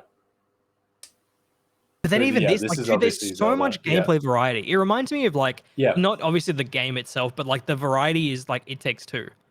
Like That's it's just that's they're what I just- was going to bring up. Yeah. Yeah, they're just hitting every kind of idea. Like, reminds me I of- feel like they just hit every idea, and they're like, we got to put it in. We got to put this in the game. Yeah, it reminds me of It Takes Two. A, because you're a little guy Mhm. in a normal environment that looks big, and then B, That's a really good just that variety of all the different, like the fact that there's a little punch out segment, there's a little Yep. like shoot 'em up segment, there's all these homages to so many different games. Like that's just going to be so much fun, and like it's that sort of thing is great for pacing when you get tired of one thing. Here's another little quick bite, and then move on to another thing. I just think it's going to be a treat. Yeah, this is Easy. such an easy hot. I think this is, apart from Sea of Stars, this is my top of like in terms of an indie game Mhm. releasing this year. Looks Except for really another good. one that's coming up. And Maybe also, yeah. it's on Switch. It's That's an on easier Switch. Although I process. think, man, I really want to play this in like max like 4K, Mm-mm. 120 FPS, like just like because I feel like the animation's really good, so I want to see it as smooth as possible and looking as crisp as possible. Mhm. Whereas if you're on Switch, you might get some like especially the 3D environment, you want that to look as good as possible, like as because it's sort of photorealistic esque. That's sort of what they're going for. So I think that would look better on like on more powerful hardware. But it is cool that Switch is an option there. Mhm. I Maybe think it Switch would look Pro? great on like a Switch OLED or something. Oh yeah, for sure. That's a good point. Yeah, that's a hot for me. What do you Yeah, guys think? Hot? easy hot. Hot. Yeah. This one is also going to be hot for me. Let's talk about Storyteller. Sorry. That's all right. No, Sorry. it's not even. We're There not we even go. on the screen yet. Don't worry about it. Yeah. So Storyteller. I don't know if you guys have heard of this game. I have. With Storyteller, you are the one writing the stories. Start with a title, characters, and settings, Ah. and create your own twist on stories familiar and new. So it's sort of a puzzle game where they give you sort of a prompt and they want you to solve. I mean, the prompt may not necessarily be something that's like necessarily challenging, like lonely person finds love. Okay, we'll put one person on the first panel and then connect them in the second, and then you're making a story. Um, but even in the trailers, it gets kind of quirky and kind of weird and kind of funny in a way that it sort of does remind me a little bit of Plucky Squire in terms of like um just you being on a storybook, being on a page. Um, but also like the kind of the originality behind it. I don't know. I think this Mm. game is going to be really really cute. I Yeah. wonder if it'll get not tedious, but if it'll get boring if after a while if you're doing sort of similar things. I don't know. I don't know how long it's going to be either. But yeah, I just This think it's looks real. cute. I haven't seen this before, and it looks really creative. Yeah. And I think if the developers are smart enough to like keep it iterating as it goes and keep things fresh and interesting and like add like layers of that, like those like fun little things where you don't even those little puzzles where Mhm. you wouldn't even think to do something and then you find a creative solution to the story. I think this could be really cool. Mhm. Totally. I agree. Yeah, I think it looks super creative. It's coming out March 24th. So not too long to wait. It's coming out on I believe it's Switch and PC. So another Switch game that I think actually would work really well on Switch because they seem like bite-sized little puzzles, so you don't have to like you can put it down, pick it up again. Yeah, I'm really down for this. I think this is going to be a hot for me. Mhm. What do you guys think?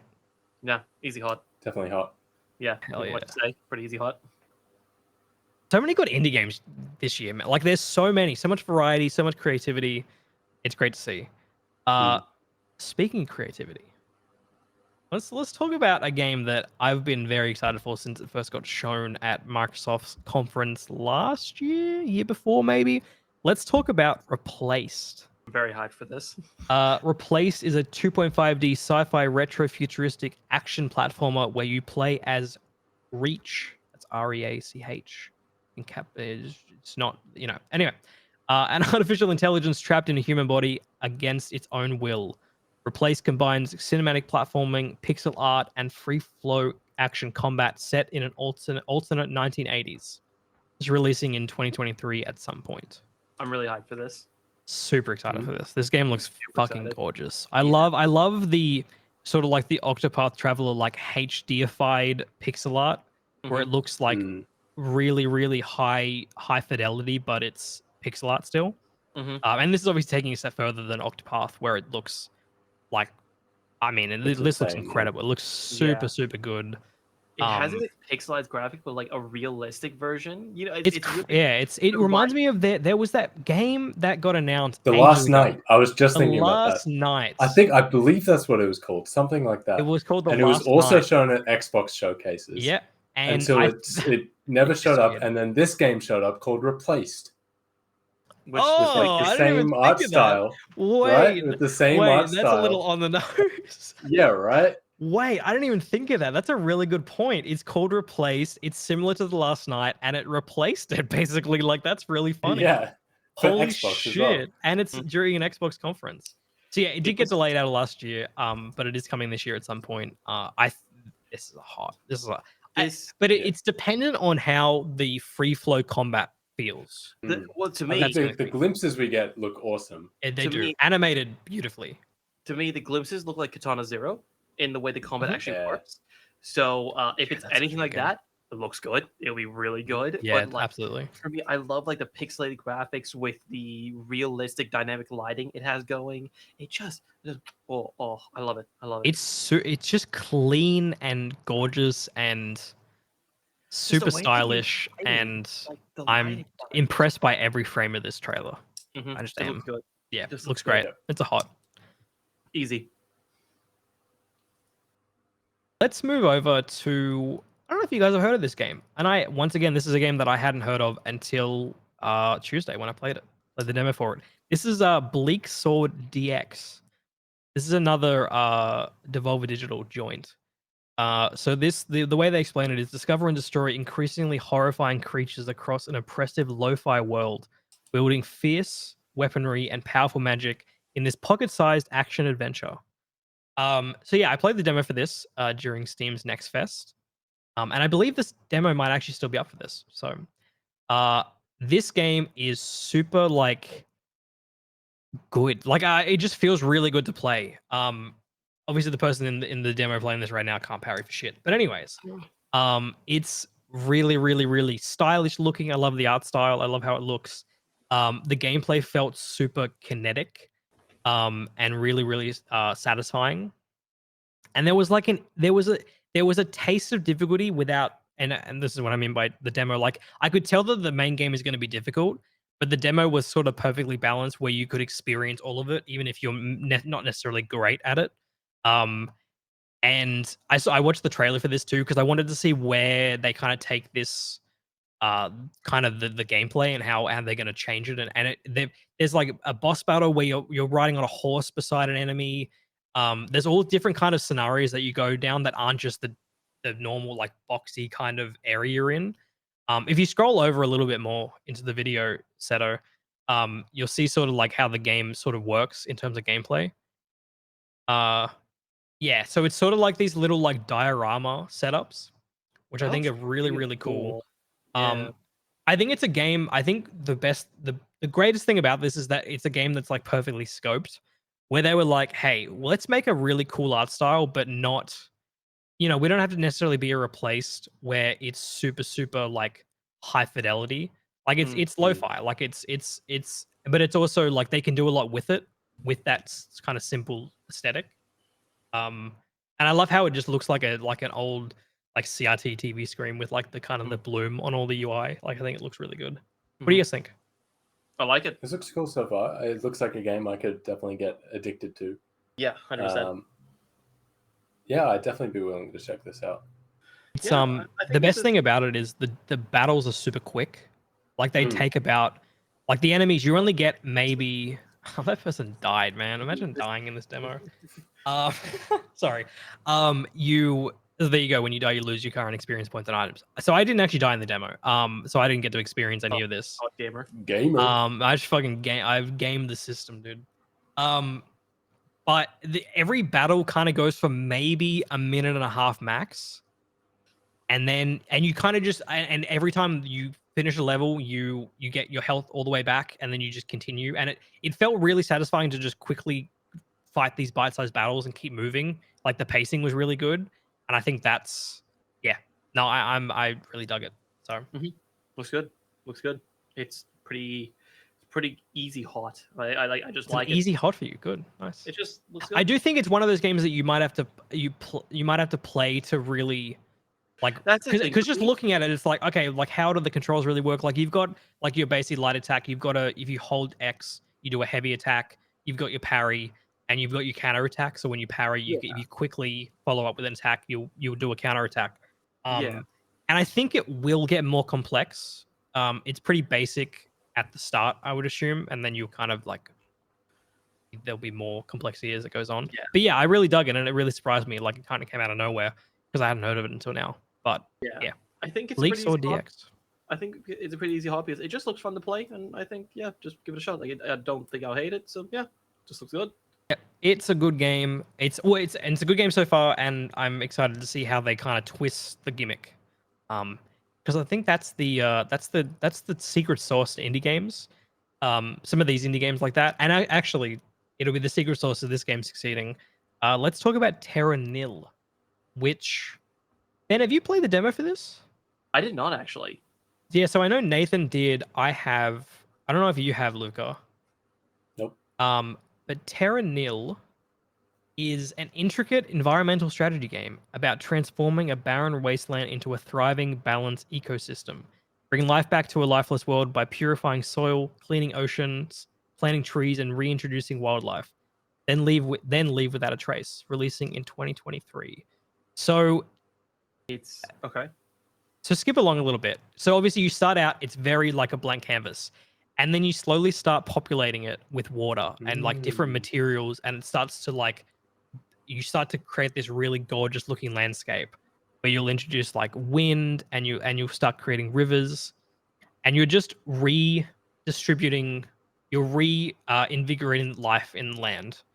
And And so, are these like levels that you're playing? Like yeah, so in the demo, specifically the designed demo was levels? yeah, so the demo was just this one. So it's not sandbox. It's like it'll give you kind of things to do, like things to check off a list. And then when you've kind of the land is all completely clear, like it's green and blue and gorgeous, you then have to like work out how to take stuff away, like the machinery. So you're just like reinvigorating it and then removing all traces of humanity, if that makes sense, and just Hmm. it's just wildlife. I think art style, like it just looks really, really pretty. Animation is really gorgeous too. When you're like the leaves and then how it just flushes over, like that looks fucking good. Hmm. But that's the thing is like if the gimmick, this is the gimmick, right? If they can expand on it and make it Yeah. that'll be the key to its success. If it's just this, then I can't see this being like a 6 to, even a 3 to 6 hour game. Like it would get kind of boring after a while. Like you can see a landscape transform on like so many times before it's just you kind of doing the same thing. Um, but I think that's why this game, because I demoed this in like 2021. And they've just been getting feedback and kind of expanding on it. And I think that's maybe why is that they're working out how to move past just the simple gimmick and make it like a fully fledged game, because it does demo really well, but it's kind of hard to say if it's going to be a good overall like full game. um yeah, I'm excited for this one. I think it looks great, and when I played it, it was satisfying. Like it was like it was a strategy game in that you kind of have to place, like you see you've got like a resource in the bottom left there, so it's not so much you're just placing stuff willy-nilly. You have to like think about where you're placing stuff to get the most gains back to then continue. Like I think you can fail in this. It's not like maybe the demo you can't fail, but in the full game I believe you will be able to like fail the mission and have to restart. So yeah, I think it looks dope. I've been excited for this for a long time. It's a hot from me. What do you guys think?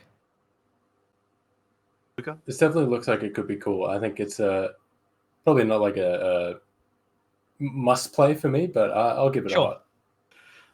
I played a game quite similar to this called Planet Crafter, survival Mhm. version of this, where basically you start off in like a barren world, and slowly over time it starts to rebuild itself, and that was like the seller of that game, and like Mhm. it wasn't really the seller when it first started, but it became that when you played it more and more.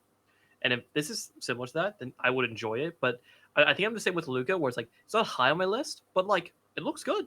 It looks good. Like it's not high up there, but I like This is it. also another Devolver Digital game. Mm. That They're helps. So going hard, aren't they? they go hard. Yeah. There was a tweet today where they had like the announced games they had, and they had 5 redacted games, and the tweet was just Oh, like 2023 is going to be crazy or something like that. So Dude, like they they had got a so lot of many indie good games for coming them. this year, and they all look great. Yeah, Jesus. Yeah, Jesus. super impressive, honestly. That Yeah. they just, I don't know, it's something about Devolver Digital knows how to pick the gems. Mhm. And Hmm. they pick them before anyone knows about them, like it's I don't know, their team is insane. They know Yeah. what they're doing. They're really good Mm. at their job. Let's talk about a game that has been kind of under the radar for a while. It sort of popped up. I believe there was a Kickstarter for this, and then it hasn't really been shown much since then. Let's talk about Last Faith, The Last Faith. I did see that. So this is very much a Metroidvania kind of deal, very much inspired by Castlevania in terms of its art style, like vampires. Metroidvania heavy on the Vania. Exactly, yeah. So this is how they explain it. An unholy alliance of Metroidvania and Souls-like. The Last Faith thrives on merciless and precise combat, with a huge range of custom executions to perform. The wicked and the blessed will be judged the same. Let nothing stand in your way. And I put here releasing sometime in 2023, maybe because it's a Kickstarter game, so it might, it might come out this year, it might come out in another 5 years. Who knows? But I just think it's just the animation and the art style that gets me, to be honest. I love how gory it is. Like this Yeah, art style, it looks so cool. It's Like, meaty. it's so meaty. I love it. It looks so It sort of good. gives me like a 2D, like almost Bloodborne kind of vibe, but obviously more Castlevania. But like a little bit of like it feels like I'm playing as the hunter in Bloodborne. And yeah, once again, it's been cooking in the pot a while, so hopefully this is where it finally spills over. Yeah, And hopefully it looks good. I don't know. It looks great. Whenever it comes out, I'll be playing it day one. I think it looks great. Luca, what do you think? Because I know you're not the biggest Souls-like fan. Yeah, I'm kind of torn on this one, to be honest, because Yeah, right. it does look awesome, and I do like the kind of Castlevania style it's going for. Whether or not the difficulty will be annoying for me is one thing. Like I think it depends on the checkpointing, really. Yeah, right. But I'll go ahead and give it a hot. I think this is like, if it comes to Game Pass, I'll definitely give this a shot. Yeah, it's a hot for me. I love the style. I think they've combined a lot of different things in a really, really stylish and cool and well-crafted way, at least just from the trailer. Obviously, it's hard to say until we play the game. But just looking at it, like, there's a lot of variety, there's a lot of different moves, there's so many different animations. Like, I feel like they've gone all out and they're like, let's focus on the part that people want to see the most of, which is like gory executions, cool moves, and just like kind of feeling like a badass, but also with the precise movement and difficulty of a Souls-like. So, this is a hot for me too. Yeah, it's a Souls-like. It's a hot for me. I like most Souls-like. I do enjoy. The thing is with Souls-likes that aren't by From Software is like they're kind of hit or miss. Like I don't think there's a lot of them that hit, but I think this one is going to be one that hits because it's not like it's just a 3D open world Souls-like. It's like, let's do something different. Let's do a 2D side-scrolling Castlevania Metrovania Souls-like game. Let's give it a go. There's a guy who plays. He's a YouTuber, plays Souls-like for basically a living. Yeah. And he does a series where he finds Souls. Oh, I know who you're talking about. I can't remember his name, but yeah, he does a bunch of videos on them. Iron Pineapple. Yeah, that's right. Yeah. And if you watch those videos, very rarely will you find a game where you're like, damn, that actually looks good. Yeah, I mean, it's definitely one of those genres genres that just like I don't think a outside party has been able to capture the Souls-like kind of formula in a way that feels true to how From Software does it. That probably will change at some point, but so far it has not. The thing for me is that for Souls-likes, it's either they are shit or they are fantastic. You know what I mean? It's one of the two for me. I either don't enjoy it or I really, really enjoy it. And this, I'm going to play it. It might sit in the bad. It might sit in really good. If it sits in really good, great. If it sits in bad, oh well. That's kind of my mentality with it. So yeah, it still excites me because I just love the art style. And if it's a Souls-like and it does well, I'm going to love the game. So yeah. Hell yeah. Let's talk about another difficult game. We're down to the last 2 games, by the way. We're nearly done. This has taken... we're at about an hour 40. Yeah. Holy shit. We might have to do a rapid fire what we've been playing. Yeah, I think so. Jesus, this went for so long. But it's great. I love it. I love the conversation. It's going Do you remember how we're like, oh, this way we go really quick or really long? We yeah. So let's talk about another difficult game. Let's talk about Darkest Dungeon 2. This is coming out May 9th, 2023. I feel like I don't have to explain what it is because Darkest Dungeon is a well-known kind of indie This sequel is interesting though, in that I've seen a lot of kind of middling thoughts on it. It's been in early access for a while, for what it's worth. And a lot of the fans of Darkest Dungeon, what I've noticed is they're kind of middling on this one, on this entry. And it's mainly the fact that instead of this being like a continuous 100-hour kind of RPG, they've sort of split it up into 6 different campaigns that last about 6 hours each. So it's a shorter kind of stint as opposed to just a long, treacherous drudge through darkness and despair. But as someone who's has not played much of Darkest Dungeon, I kind of like the idea that it's like these shorter Same. like bursts, to be Same. honest. Me And I think too. Luca, you're in the same camp as well. So I enjoyed the first Darkest Dungeon. I've only played about 10 hours of it. I forget why exactly I dropped off. Might have been other games coming out. Might have been getting bored. But it could be that too. Yeah. But I really like the concept. I love games with permadeath. I love being punished in strategy games. So yeah, and the idea of a 6-hour campaign where people are going to die. You might not even pass the campaign, but it's only 6 hours. That sounds great to me. Much better. Sounds much better. Yeah. 100%. And another change they've made in this game is your party is determined by the game. You don't determine who you take with you. Okay. So I think you start. I'm not sure if it works where you start with 4 people, and then if someone dies, you don't have a full like.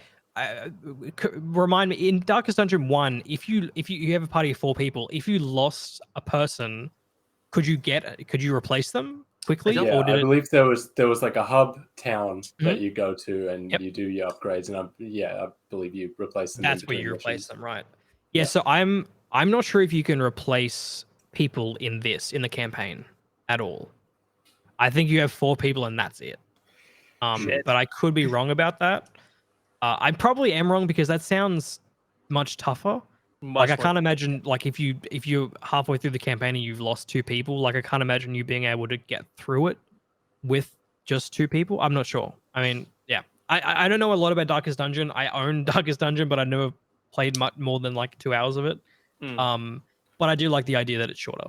And I know maybe like hardcore Darkest Dungeon fans may not like that, but as someone with a full-time job who can't spend 100 hours playing a super difficult game, but can spend like do a 6-hour run, and if they succeed, great. If they don't, that's fine. I can try it again. Like that's a much better. That seems more appealing to me personally, just as like how I am as a gamer now.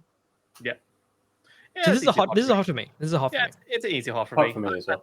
I like it. I think this game is gonna. I think it's gonna be a bit of a hit. Because obviously, like even with one, with the full release, like I'm sure they're gonna make some changes that might appease fans of the genre, but obviously not into the way. Not like they're not gonna replace it with like a 100-hour campaign. It's just gonna be this is how they made it. And I, for one, welcome shorter stints in gaming. We need more of that. Yep. 100%. So I've kind of left. So we were all hot on Darkest Dungeon. Yeah. Yep. Yeah. I feel like we're probably going to be hot on this next final game. This is a pretty easy one. And I've sort of left the best for last. Yeah. Because I just think this game is so anticipated, is so hyped. And everyone's kind of really excited for it, I think. And that's Hollow Knight Silksong. Yeah, this is the pretty easy one. This is the one. Like this is hot, triple hot, easy. I don't even have to. Wait, actually, look. What do you think about Hollow Knight? Because you've played Hollow Knight, but here's the thing: I played 30 hours of Hollow Knight, and that's the only reason that I have any kind of hesitation on this one, because I feel like I want to finish the first Hollow Knight, which is entirely up to me. I can go back and finish it at any point. That's true. And maybe I probably should do that before Silksong comes out. But other than that, this looks fucking sick. I do really like Hollow Knight. I think I typically need a break from a game after 30 hours or so. That's true. That's a good just point. In general. Yeah. I'm super keen for it. Dude, like 150 new enemies. Like I need to finish Hollow Knight. I played 10 hours.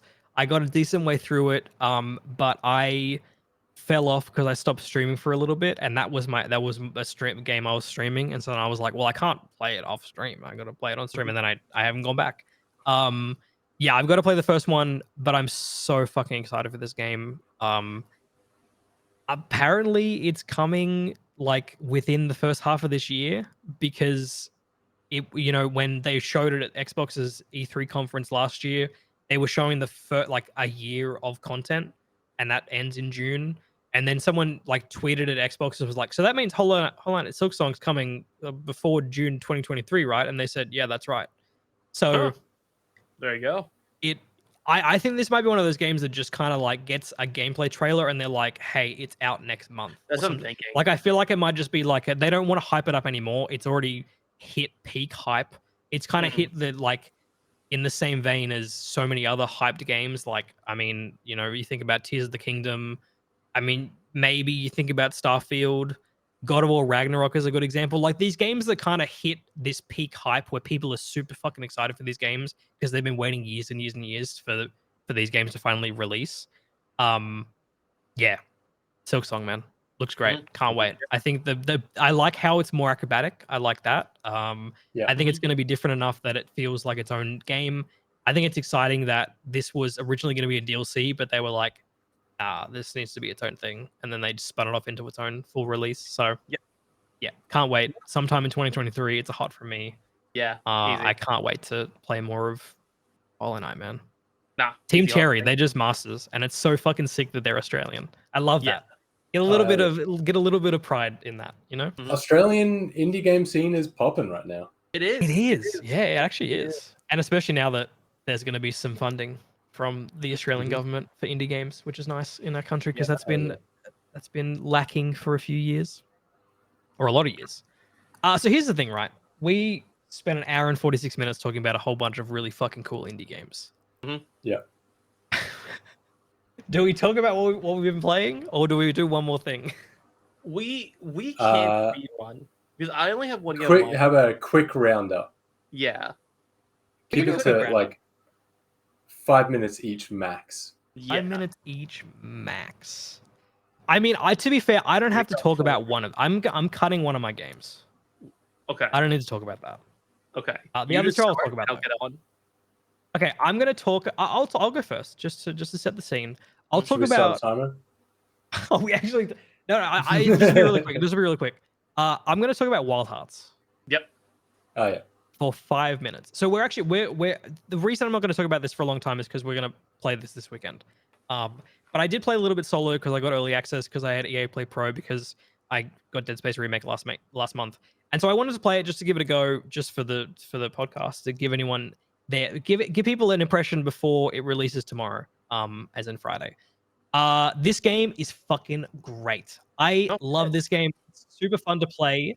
I think it's maybe the closest we're going to get to a Monster Hunter competitor for a very long time.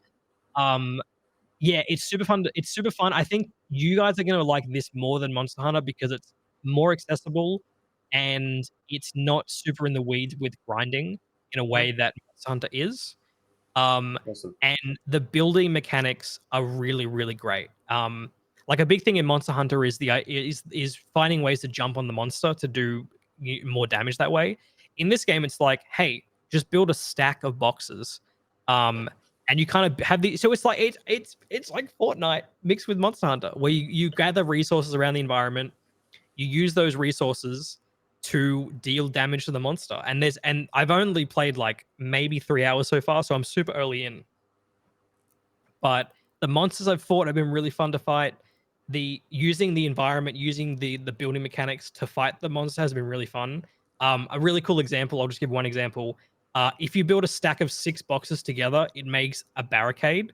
And if the monster charges you into that barricade, it does this really fucking cool animation where the monster flips backwards and the fucking wall explodes. You get resources back, and the monster's incapacitated for a short amount of time to then do damage. And so you use the boxes and you use the building to kind of gain an advantage over the monster. And I just love it. With that being said, my one negative is this game does not visually look very good.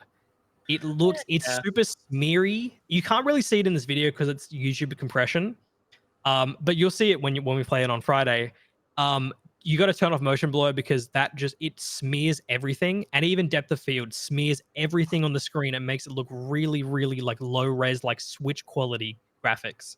Mm, And it also just doesn't run well on PC. I'm running, yeah. I've got a 4090. I could only manage 4K 60. Could not get anything above 60. It stuttered like crap. It is so unoptimized and so like not pretty to look at, really. It looks fine, but it doesn't, especially with those effects on it, it immediately looks bad. But damn, is it fun to play. So fun, so fun. So I don't know if I can recommend people buy it yet. If that's, but it's so fun that like I think in like 6 months it'll be even better. That might fix up some of the optimization on PC.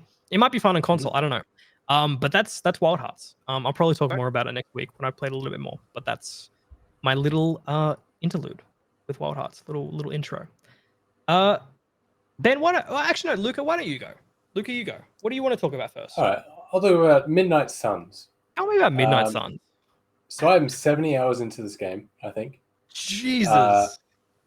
I have not beaten it yet, but to be clear, I probably could have beaten it around the 40 or 50 hour mark. Yep. You basically unlock difficulties as you play. There's like 9 or 10 different difficulties. I am currently at the hardest difficulty.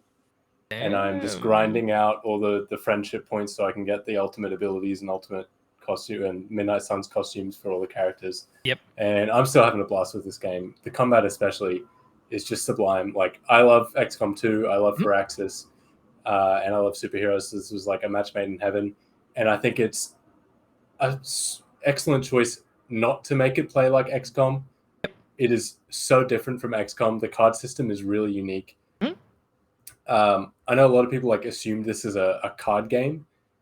It is, I would say, it's more of a turn-based strategy with card game elements. Yeah, right. And it has that perfect balance between strategy and just a little bit of luck and chance that I think Firaxis is so good at. And yeah, enemy design is really interesting. Hero kits, like, you get some really cool synergies going on between them. Is the enemy variety good?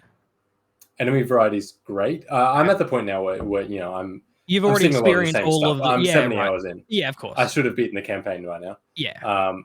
But like, yeah, and enemy variety is great. You get really interesting enemy types that make you switch up your play style. Yeah. And you also get a lot of different objective types where like not every mission is just kill all the bad guys. Sometimes you'll have to destroy a truck, but the truck is being guarded by a bad guy, so you have to break his block. But then you're being aggroed by like a shit ton of high DPS enemies, and so it creates these really interesting like puzzle scenarios for you to get through. Awesome. So the combat is really excellent. The other side of it, if you want to skip through, Ben, to the Abbey, the social side of it, that's where it's not as good. It's kind of hit or miss. Yeah, for like me. there. Yeah, we are. Some of the writing.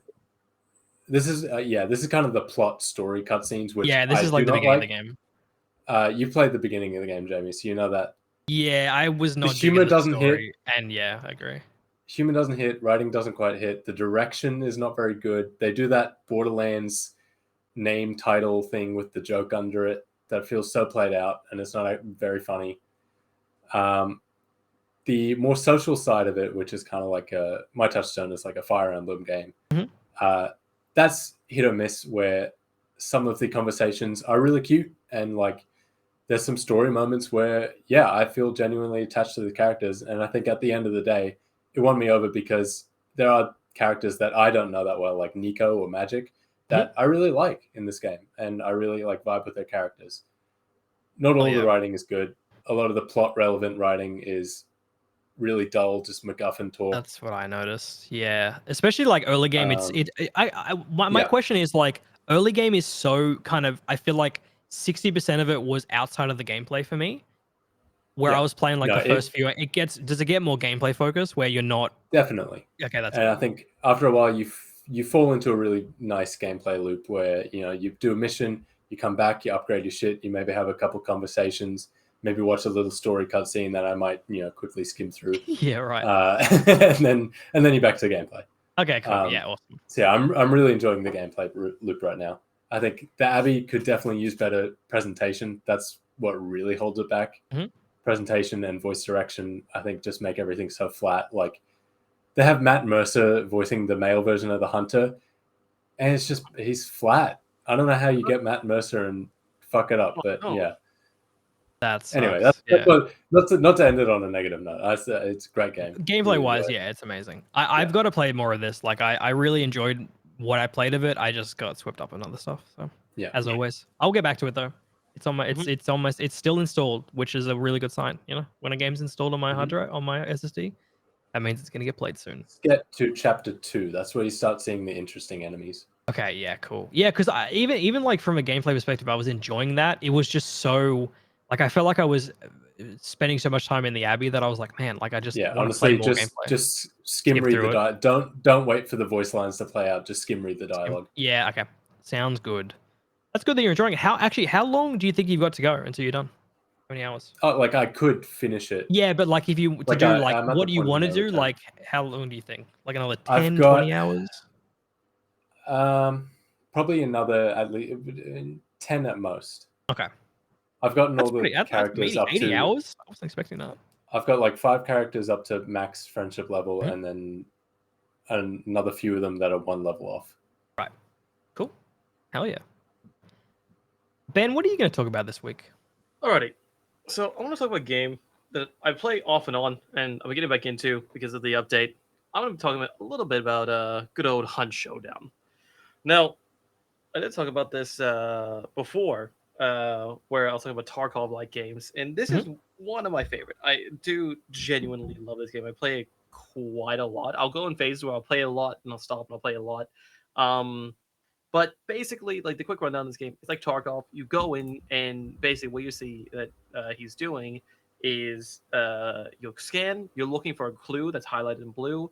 If you get 3 clues, you go kill a monster, and if you collect that and leave, you get a big payout for it. Basically, you can leave without killing the monster, right? But that gives you like the best payout. Now you are fighting other people here. You are doing PvP. How many people in a server? I think it's 12 to 16. I think it's 12 to 16. It's Okay. it's a very little amount. That's a small amount. Yeah. Yeah, it's a very small amount. There is an MR like system here where Mhm. you're versing people around your same skill, which is very nice as well. But there's a lot of really cool mechanics. So the thing about this game is that you have like generated hunters that basically you run around with, and they will have like health bars that you go through. So they might be like some small, then medium, then big size health bars. Right. Because there's a permadeath element to this. There is, yeah. So basically, you're ranking up your hunter, and you can get your hunters like the max rank, which I think is like 30, right, or something like that. And if it dies, you lose that hunter, right? But there is like a permanent rank you can get, and you can rank up your account, but also rank up your hunter is very important as well. So in this game, it's not like Tarkov where you lose loot constantly. The thing about this game is you'll lose your character, and that's the scary thing about the game. Right. But yeah, the game is really cool because, as I said, you have multiple health bars, and if you lose that health bar, you cannot regen that health unless you use a med kit to actually do it, right? Right. And you Yeah. only have a certain amount of med kits, Mhm. and there's like different things that can interact with you, which is cool. Like fire, it's a big element in this game. Like one thing that you will see people do quite often is if you knock a friend and you're fighting people, if you get a Molotov and set that friend on fire, that friend now is on basically a timer until they just can't be revived anymore because they're Right. burning to death. So now the other person has to decide, well, do I save my friend and put out the fire, or do I still keep attacking these people, right? So it's like kind of a very cool system like that. And there's different ammunition types, and there's different ways to kill the bosses. Like some are weak to bludgeoning, some are weak to explosives, some are weak to shotguns and whatnot. Like there's overall very cool stuff. And the best thing about this game, what I love the most, is the bloody sound design. It's so good. Just the different monsters and whatnot. Like it's just down to a perfect T to where you know where different players are at all times through how like birds will react to, or like horses on the map, or they will hit like chains or step on broken bottles and stuff like that. And overall, the game is just it feels and plays beautifully. It's really, really good. Like Cool. I've said to you a lot, Jamie, that we should actually Yeah, play yeah, I know. it. We've got to play Yeah. it. I own it. Yeah. But yeah, I remember when they were developing the game and they were doing like different blog posts. They would always say like sound is the biggest kind of element that they're trying to innovate on. Mhm. in terms of like 3D audio, in terms of spatial audio. And that's always been something that people bring up is like how you can like it just everything sort of is fine tuned to a really nice It like kind of perfection, honestly, with how the sound works in the game. this Yeah. game probably has some of the best audio I have ever heard. Period. Like Mhm. seriously, it Yeah. like it. You can definitely tell that they have basically perfected it because that's basically what it is. They have perfected it. It's just is great, and actually, especially the monsters and whatnot as well. It's like there you saw like some crows go away, and there's people nearby. They will know that he was in that area. Like you would know that he is to your right or to your left or like to behind you. You know what I mean? Like down to just the corner where they are. It's great. It's beautiful. The thing about the game is that there is very much where you might just die. You know what I mean? You might just get shot Yeah, randomly what's the time to kill like? very quick, very Mm. quick.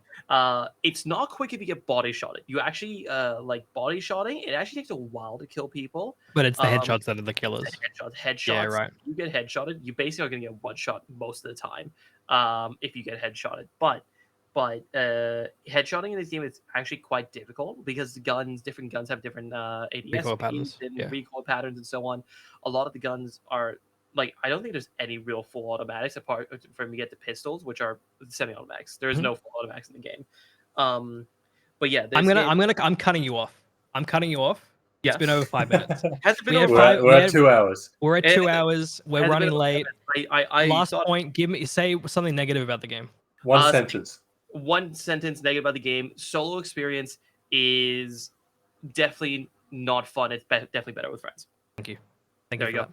I appreciate that. What's next? Luca, tell me about The Last of Us real quick. Yep.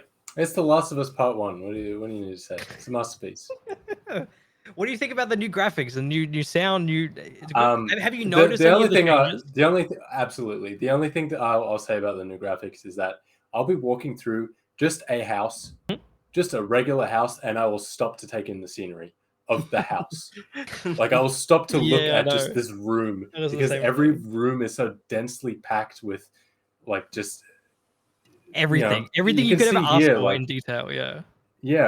insane details. It is a lived in, breathed in world, and the gameplay holds up. It is so good. Oh Like yeah. I really enjoy it from a like action survival perspective. Mhm. I'm playing it on hard, and the resource drops are so finely tuned. Mhm. Where just as you start feeling comfortable with how much ammo you have, they throw a horde of enemies at you. Yeah, right. Yeah, I mean it's a masterpiece. I mean it's The Last of Us. It feels great. Yeah. I love the yeah. I mean I played it last year and just like as you said, like going into rooms and just like taking it all in. Like every Mm. time I entered a new area, I was like, I need to just take a moment because this is like it's gorgeous. It's incredible. It's The Last of Us. It's hot, you know? Mm. I am not going to talk about my last thing there. I'll talk about that next week. Okay. Uh, Yeah, I but feel like it'll be a long conversation if we actually do go into that. no, I think we can discuss it next week because I'm going to play more of that game this weekend. So Yeah. we can feed it all in together. So obviously when we end the podcast, we always bring something that isn't necessarily gaming related. And we'll probably go through these pretty quick this week because we're going so far over. Mhm. This is what happens when Nathan's not here, dude. We just fucking talk for 2 hours about all these cool indie games, man. We always do one more thing. Yeah, Ben, you start us off. Okay. Mine's Put you very on the quick. spot. Mine's very quick. Mine's very easy. I'm pulling out because I am a big fan of Legos. Once again, not watching movies, not watching TV shows. No, This man doesnam do anything. No, why I am. This man's doing I nothing. do. I have this Lego that sits around all the time. I have the Ultimate Collector's Edition A-wing. Basically, it's very straightforward. It's an A-wing. It is an sick. A-wing. It is cool though. It's it- it's bigger than I thought it was gonna be. It is quite big. It's about like 600-700 pieces. I'm pretty sure. The basically the stand can tilt multiple different ways. So it can go Mhm. this way, forward, back. So I can tilt it wherever I want. Pieces can move up and down wherever you want to. It's whatever it works. And yeah, Hell yeah. it's just cool. Nothing really much to say about That's it. cool. It's I Lego love A-wing. A-wings. A-wings are Yeah. cool. They need to be more A-wings in Star Wars. You know? Yeah, Put 'em in. A-wings, Throw them in. they're weird. I don't know why they don't have enough of them. But yeah. Look at what's your one more thing. One more thing is this little comic called Supergirl. Let me get it on camera. Supergirl, Woman of Tomorrow. Hell yeah. If you've been following up with the recent DC announcements, you might recognize it as a book that they are straight up adapting into a movie, which does not happen a lot. How with excited comics. are you for that? Extremely, because this book fucking rocks.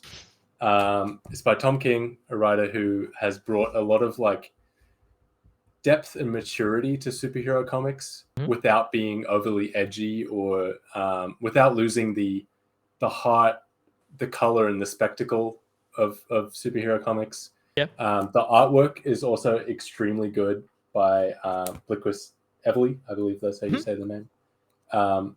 Just absolutely gorgeous stuff with colors by Mateus Lopez. Let me try and find a good page. I can show the camera there. Oh hell yeah, that looks great. Just outstanding stuff with like incredible writing. Yeah, that looks really good. 10 out of 10 book. Pick it 10 up. out of 10. So that, Get it today. pick it up. Read a Pick book, it up you so fucking that when idiots. the movie comes out, you can be like, Be yeah, like, I was there. oh, I've seen. Yeah. I know what's gonna happen. Like me with the last one. Yeah. And then you can complain about when they absolutely butcher it. Yeah, exactly. Ben, do you have my one more thing ready? It's already running, bro. It's already hell going. yeah! I already got. I want to talk about just very briefly about Double Fine's Psych Odyssey documentary. This is a 32-part documentary about the making of Psychonauts 2. And I haven't finished Psychonauts 2. I've played like 10 hours, never finished it. But I'm 2 episodes into this documentary series, and it is fan-fucking-tastic. It is so worth your time if you have ever had any inkling of interest in how games are made, the actual goings-on of game development, the process, every single like minor small detail about the process is documented here in this gargantuan series. And even like the first episode is just about the kind of the background on Psychonauts and how it came to be and how they basically ran out of money halfway through development and almost stopped making the game, and then got like Tim Schafer got an email and then fucking it just saved the game, and then they wouldn't be here without it. So like it's just a crazy story. It's insane. It's well worth your time if you give any shit about game development, and it is it's just been really fun to watch as like a nightly, like just watching one episode a night kind of thing. Really dig it. Really well done. It's on YouTube, so it's free, and yeah, it's Awesome. great. It was great. Definitely Definitely wanna check it check out. that It's out. really cool. Really cool. Even if you haven't played Psychonauts 2, it's still worth it. Other than that, that's it. It's been one more thing. That's one more thing. This is it. Thank you for hanging out. Mhm. Thank you, Ben, for running all the video assets. Thank you, Luca, for being our first guest Yes, on the our first podcast. actual Really guest, no appreciate problem. that. I always love your insights when you when you talk about them. Always love that. And yeah, that's been the 71st Hour podcast, episode 5. We'll be back next week, of course. Nathan will be back. He'll be alive and well. And yeah, thank you for hanging out. Appreciate it. Have a good night or day. Bye. Goodbye. Fade out.